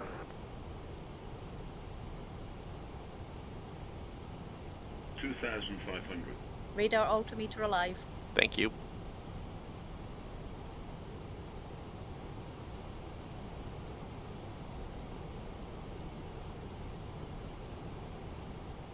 JetBlue 226, turn left heading 310. Heading 310, JetBlue 226. Ground jet 33 kilo, descend and maintain 5,000. Philly Right, there's heading 310, speed, Alt-Star. 3047 at Philly and descend Flaps 5,000, 1. Crown Jet 33 kilo. Speed checked. Flaps 1.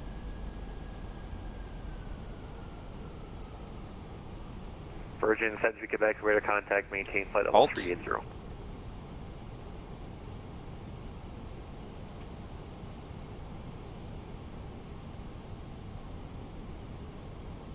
American 624, leave my airspace, frequency change approved. All right. No change in status. Remove status. Remove status.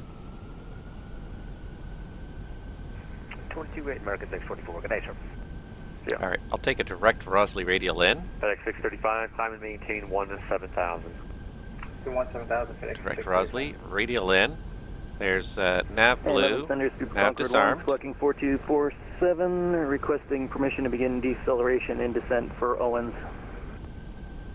Spirit Concorde 1, radar contact, cross Owens at 14,000, the Kennedy altimeter 3049er. 3049er and cross Owens at 14,000. Speedbird 1.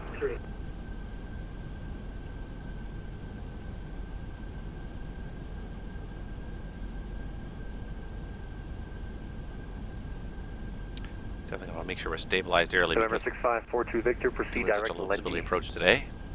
Correct, Lundy, 42 Victor.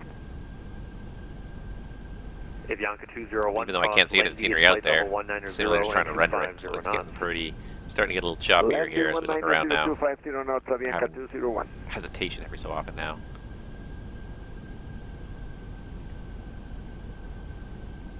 American 1778, depart Lendy heading 180. Depart Lundy heading 180, 778. JetBlue 226, turn left heading 250, maintain 2000, cleared ILS 22 left approach. Left turn 250, maintain 2000, just out, clear the ILS 22 left, JetBlue 226. All right. Clipper 73, 250. runway heading 22 right at Foxtrot, clear for takeoff. And we are cleared for the approach. Runway heading 22 right at Foxtrot, clear for takeoff, Clipper 73. All right, so we've got low glide slope blue, Cat 3 dual, autopilot 1 and 2. Spirit Center, American 612, good day on Bravo 422 right. American 612, roger. Taxi Bravo, Victor, Right. Charlie. We're going to intercept the cross, localizer, and then we're going to 31 start right. down on the glide slope like a half a mile later. So we got to make sure we're ready to descend here. I'll bring the speed back momentarily. American 612, my mistake. And TAD is plus if you 8, can so make we a need right the engine turn, anti-ice Victor, back on now. We'll taxi probably keep this on the Victor, ground, on all the way to the Alpha, ground. and Foxtrot to 22 right at Foxtrot. Okay, right turn on Victor, Alpha, Foxtrot, runway 22 right, American. All right, speed's 180 selected.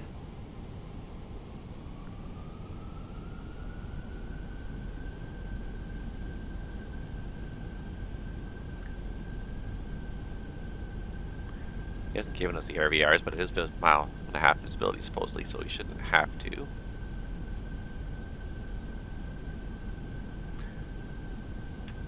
Flaps 2. Speed checked. Flaps 2. This will establish the drag. Flaps 1 is usually not enough drag to get down a glide slope. Maybe if you're light, but especially because we're going to be so close to the FAF here. We basically need to be ready As soon as we intercept the localizer here to start down. FedEx 635, procedure at Gale, maintain level 320. 320 North Gale, FedEx 635. Alright, any second now.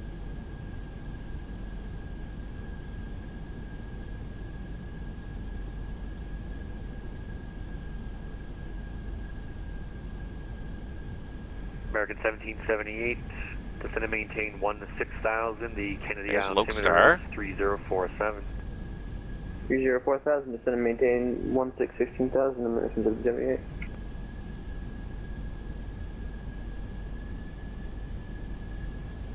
Well, there's some ground contact down there, so it's not too bad, but it's just not a great day out there.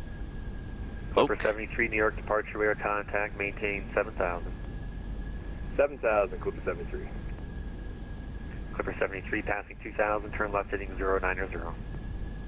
Alright, passing 2,000, make a left turn 090, Clipper 73. 170.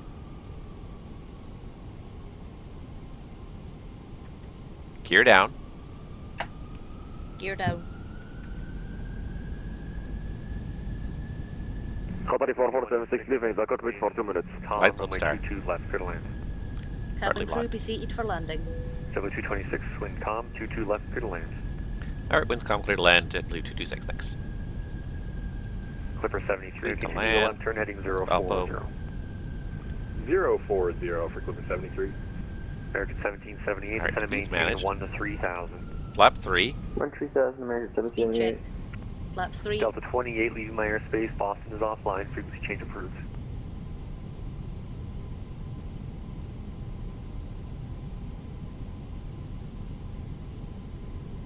Flap full. Speed Okay, check. you come Flaps full. Glide slope. Just approach altitude of 3,000 feet is set. Alright, we've got a VAP of 139. We got a little bit of a headwind here. Auto thrust is speed. Landing memo is no blue. Just gotta let it do its thing now. Not much to see out here. It's not a very 1965, exciting day in the sim Cleveland, as far as scenery is 11987. concerned. It's definitely the kind of day that makes you sit up and take notice, though. 1000. Roger. 1,000. There he goes. It's a murky day out here. Nope. Avianca 201, depart Lendy There's a heading little bit of ground 180. contact, but the forward visibility is terrible. Departed landing 180 on the heading, Avianca 201.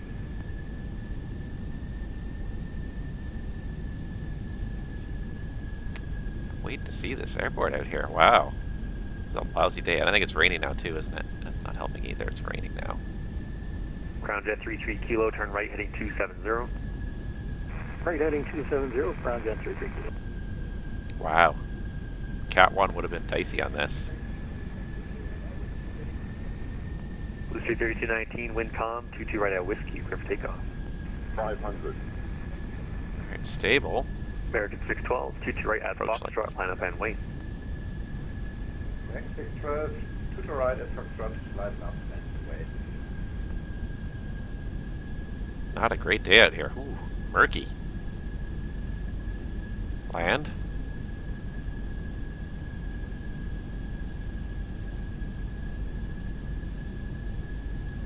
Clipper 73, climb and maintain 17000. 1,7000 for Clipper 73. American 1778, descend and maintain 12000. Continue. 12,778. 50, 40, 30, 20, 10, retard.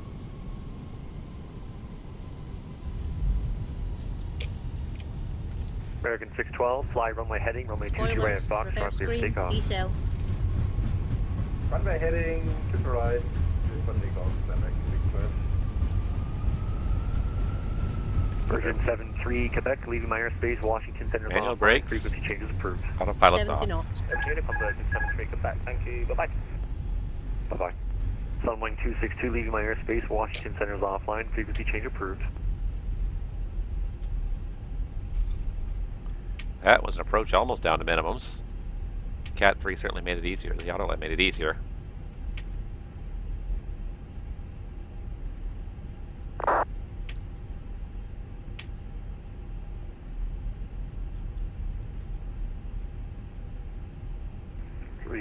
correction, Crown Jet 33 Kilo, descend and maintain 3000. 3000, Crown Jet 33 Kilo. Clipper 73, proceed direct code, climb and maintain 7000. Alright, direct codes and continue the climb to 17,000, Clipper 73. Clipper 73, actually climb and maintain, flight level 340. All the way up to 340 for Clipper 73.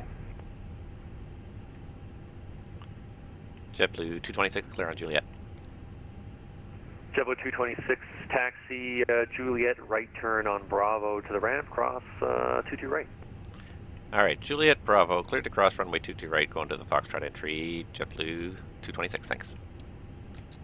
American 612, radar Taxi contact, JetBlue, direct wave, Juliet maintain Bravo, cross runway 2000. 22 right, alright.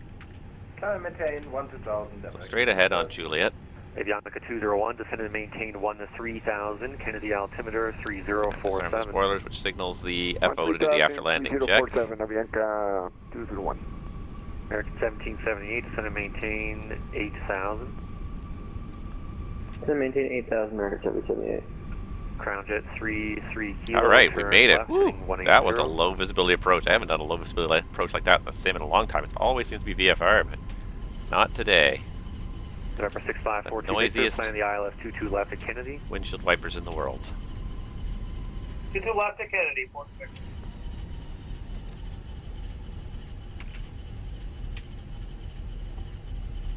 Alright, but we made it, and thus ends Season 11, everybody. But boy, what a good ending here with a Cat 3 dual approach here.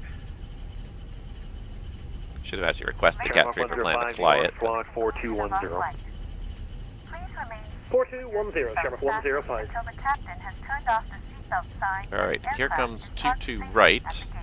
And I've got it written down there. We are cleared to cross runway 22 right. I don't doubt it at all, so we're going to continue across. We are Your squawk in standby, squawk 1 Charlie. going to get the strobes back on for this, We appreciate your business and because hope it is an you active attend departure on future runway. flights. Clear right, clear left. We'll get across this, turn on to Bravo, and then we'll do the after landing checklist. American 612, direct wavy. It is probably about 1.5 miles visibility down here. It's not great, but it's okay. American 1778, descend and maintain 4000. Descend and maintain 4000, 778. Give it a little bit of power just to get Shamrock across the runway. 105, radar Seems to be contact, slowing cross down. Lolly at flight level 200. I think we're going up a bit of a hill here to get Cross over it. Lolly, flight level 200, Shamrock 105. Crown Jet 33 Kilo left heading 120, cleared ILS 9 right approach. Alright, Bravo should be the first right turn here, I believe. American 1778, turn left heading Bravo 130. is the first, it's the after taxiway Left here. heading 130, 738. Avianca 201, descend and maintain 12,000. Strobes off. Avianca 201. Strobe off. 12,000. 12,000 now for Avianca 201.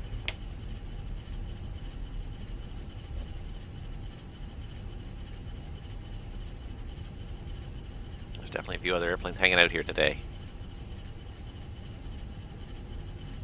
And it is dark and dreary out here in New York. Ooh.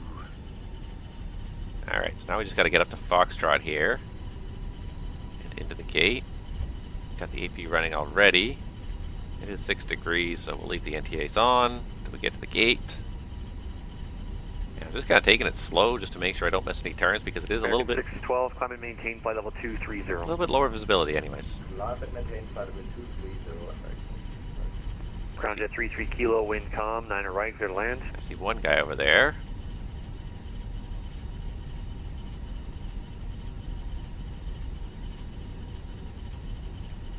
One see too many of the arrivals here. It looks even worse off to the north here. I think we flew through the worst of it on our approach here.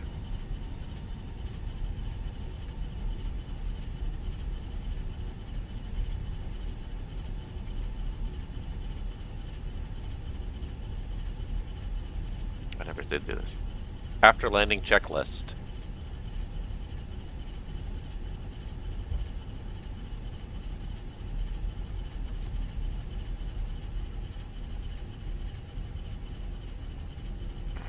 Kennedy Center, very close, 787, Radar and predictive wind shear system. Information Echo. Off. Squawk 1200. After landing checklist completed. The flight level 400.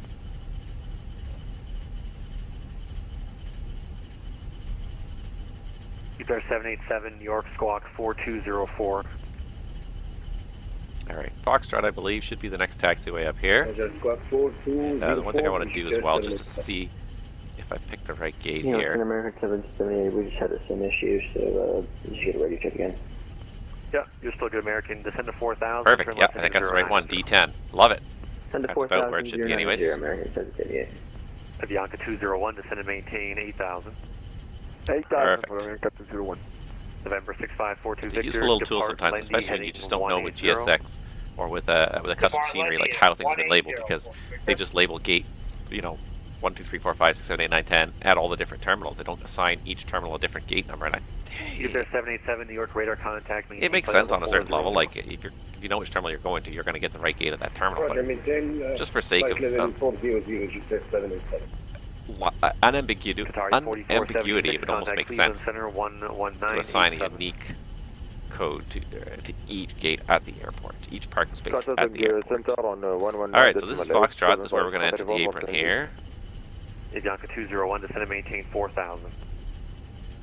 4,000 for Avianca 201. American 1778, turn left Here at on the right and on the left. 040-738.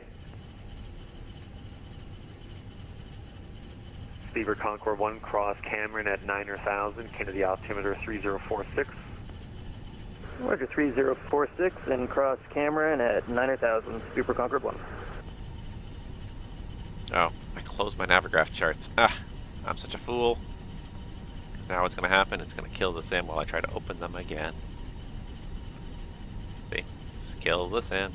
Kill the sim. Because I want to know which gate is gate 10.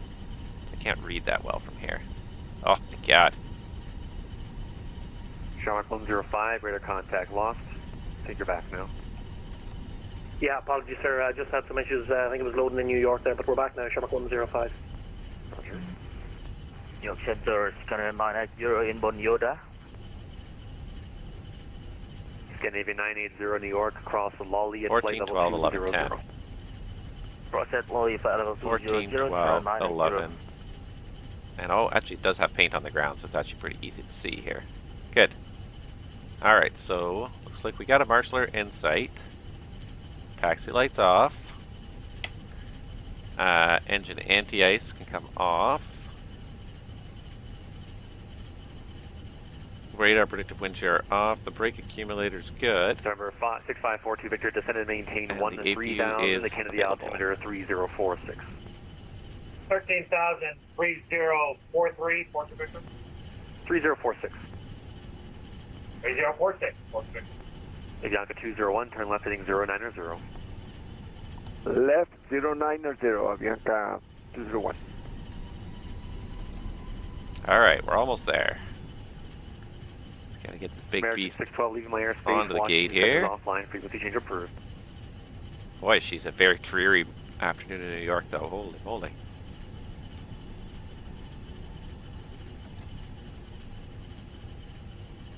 And that gate is parked awfully close, too. That bridge is parked, like, super close to the gate here. Holy moly. Making me more than a little bit nervous here. Well, we stopped. Oops. It happens sometimes. That is awfully toy.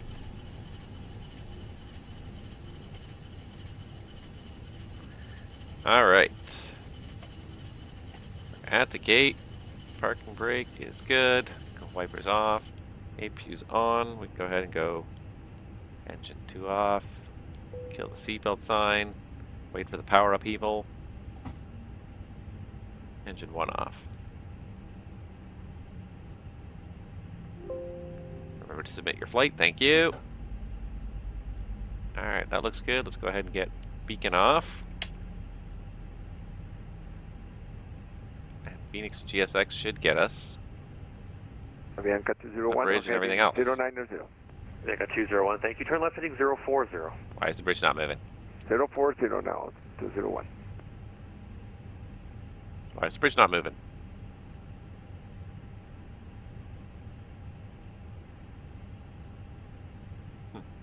Ground 3 Kilo. May have gone too far forward that it Roger, can't even move into position. Let's see.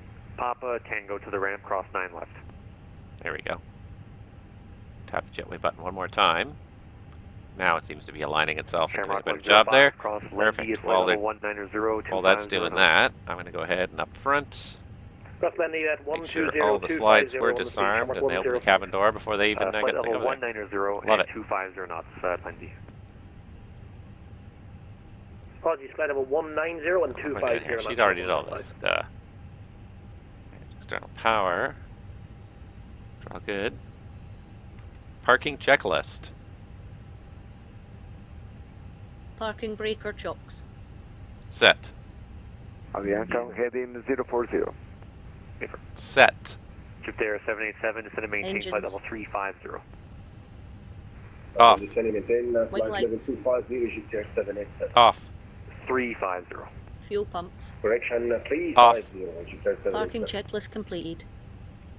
All right, we're here. Giant 808 heavy at And boy, is she a dreary morning in New York. Holy crowley. That's at your discretion. Just call me ready for taxi, holding short of Alpha. Roger. American 6 higher. I'm going to reset the GSX because we're not getting any deboarding animation here. For some reason it got glitchy there somehow, and I'm not sure why. Oh, there goes Atlas is pushing. New York, Avianca 201, will you confirm we are in radar vector for runway 4 right? Negative, 22 left. Oh my God. Oh my God. Oh my God. Do you need 22 right for performance or is 22 left okay? Either or, is whatever is easiest for you, sir. I'm good to go. Super blunder. Here, Roger. Plan the ILS 22 left approach. Now it's just funny to listen to the VATSIM ATC sometimes and the two-way that's going on there. Okay, so first of all, guys, let me know if that background noise is too loud there. I don't think it is. It sounds like it's not too bad because I don't have my engines running, but you can see the Atlas is pushing in the background there. You can see we're getting ready to unload everybody from my JetBlue flight here, which is great. And yeah, we are done, guys. And that was a pretty low-vis approach. I was actually pretty impressed, happy if you will, just to do something a little bit more interesting. It's been so often, it's been so screaming VFR. It's nice to see. It's nice to see an approach down to minimums once in a while, and that was just about down to minimums. It was a little bit above. I think we had the runway lights in sight about 500 feet, so it's definitely well above the Cat 1 minimums even, but it was definitely close. Anyways, there was not a lot to see out there, so that was fantastic. That was a lot of fun to do that. So let's do this. Let's go ahead and get submit my flight before we have a chance to forget. Before we shut the sim down, submit the flight. Yes, please. And thus ends season 11 of A Pilot's Life. So 360 and descend and maintain wow, just wow when you start to think about how much time I've spent flying this airplane, flying all these airplanes, flying in this Pilot's Life career, hundreds of hours now spent, and all live streamed on Twitch here for everybody's benefit. So I hope you guys have enjoyed this. I've had a lot of fun talking about stuff. It's great fun to kind of do it. Did I get quiet towards the end? Absolutely, but in my mind, I was in that zone. Mentally preparing for a low visibility approach to a major international airport, and you don't have a lot of time to chit chat at that point. You really are focused on the task at hand. So I do get quiet towards the end of the stream, especially when it's IMC, when it's pretty hard IFR, and you know you're going to break out close to minimums. You want to do your best to make sure you've hedged your bets, that everything is as much as you can do is. Everything, the odds are set for you to have a successful approach and landing. So yeah, I definitely got quieter down there towards the end, but it's not unsurprising. That's kind of what you would expect.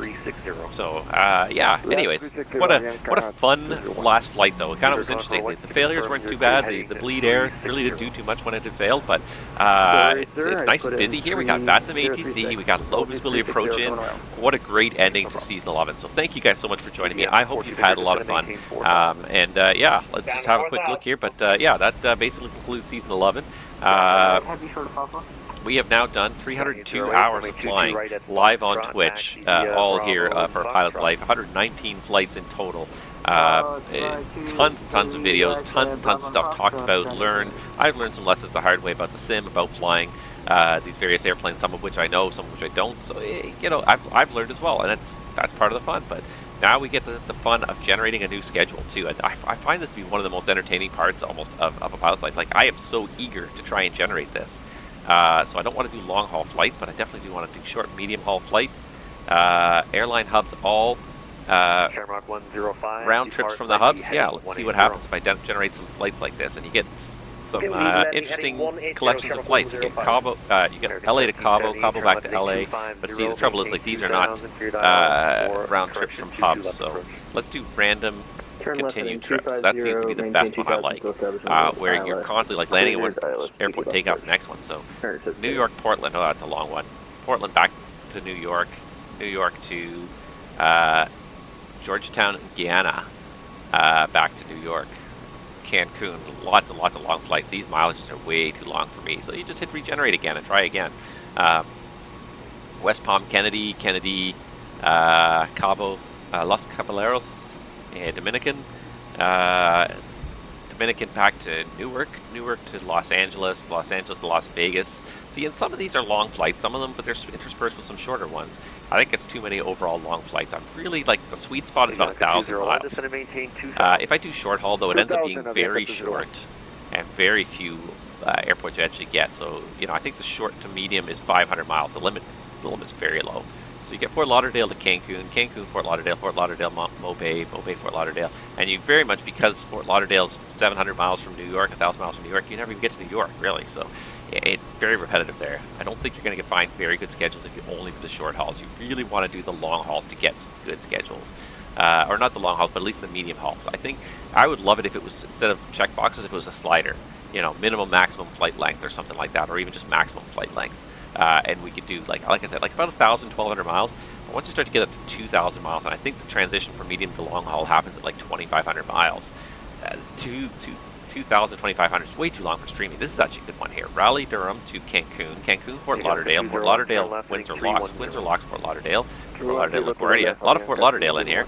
Fort Lauderdale, Nassau. Victor, turn left heading 090. Nassau, Fort Lauderdale, San Juan, Fort Lauderdale. But that's actually, that would actually be not a bad selection. Pretty sure there's good airport for Raleigh, Durham, Cancun, I believe, Windsor Locks. Yeah, I think that actually is not a half bad one, just looking at it right there. So there's definitely some possibilities for some good flights for the next season. So I'll definitely set that up. Season 12 is going to come at you guys in sometime in the next month. I think I'll take a short break from doing Pilot Life and just do some other fun flying and Microsoft flights in there, just for the fun of it. And just to, again, defer a little bit, because I really want the A321 to be available at least for part of Season 12.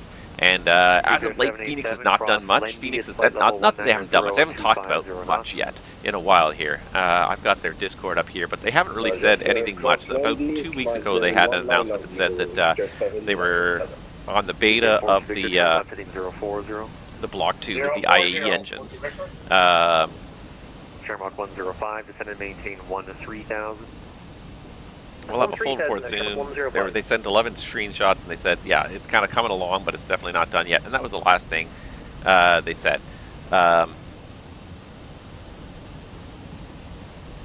Yeah, so the 321 is still a work in progress, unfortunately. But I really would like to show you guys the 321, because the 320 is a lot of fun. The 321 is even more fun. So, anyways, we'll have to see what happens. We'll have, you know, I'm not going to defer too long, and if so, if necessary, I might even fly JetBlue for a third season. JetBlue is a large enough airline with a large enough route structure that I don't necessarily have to worry about running out of interest. JetBlue has a large route structure.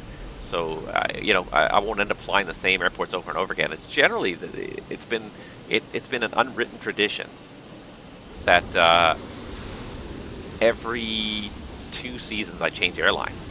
But it's just been a bit convention. You know, I just feel like after about 2 seasons, I feel like I've used up the destinations and flown the same type of airplane enough times. It's like I want to do something different. But it's definitely not unreasonable to see this JetBlue network. It's just a huge amount of airports up and down the East Coast, through the Caribbean, and even some shorter flights out west and back. Yeah, it's definitely not unreasonable for me to perhaps plan on even a third season of JetBlue. Maintain 12000. I like JetBlue a lot. It's a great reason to operate the Airbus. Yeah, I don't see any reason to really leave in a hurry. There's definitely still a lot of variety in flying out here. So, anyways, things to think about right now. That is it for season 11. So thank you guys so much for watching. I hope you've enjoyed this flight. I hope you enjoy the rest of your day, whatever you happen to do with it. And New York Center, yeah, otherwise, that's all I've got. So thank you guys so much for watching. I was just going to see if anybody else I liked was online, but nobody else is really online, so I'm not going to bother with the channel raid right now. Guys, if you're going to go watch something else on Twitch, I'll let you pick what you want to watch. But for now, have yourselves a great rest of the day. We'll see you next time, and we'll see you out there on the VATSIM skies. Have a great rest of your afternoon.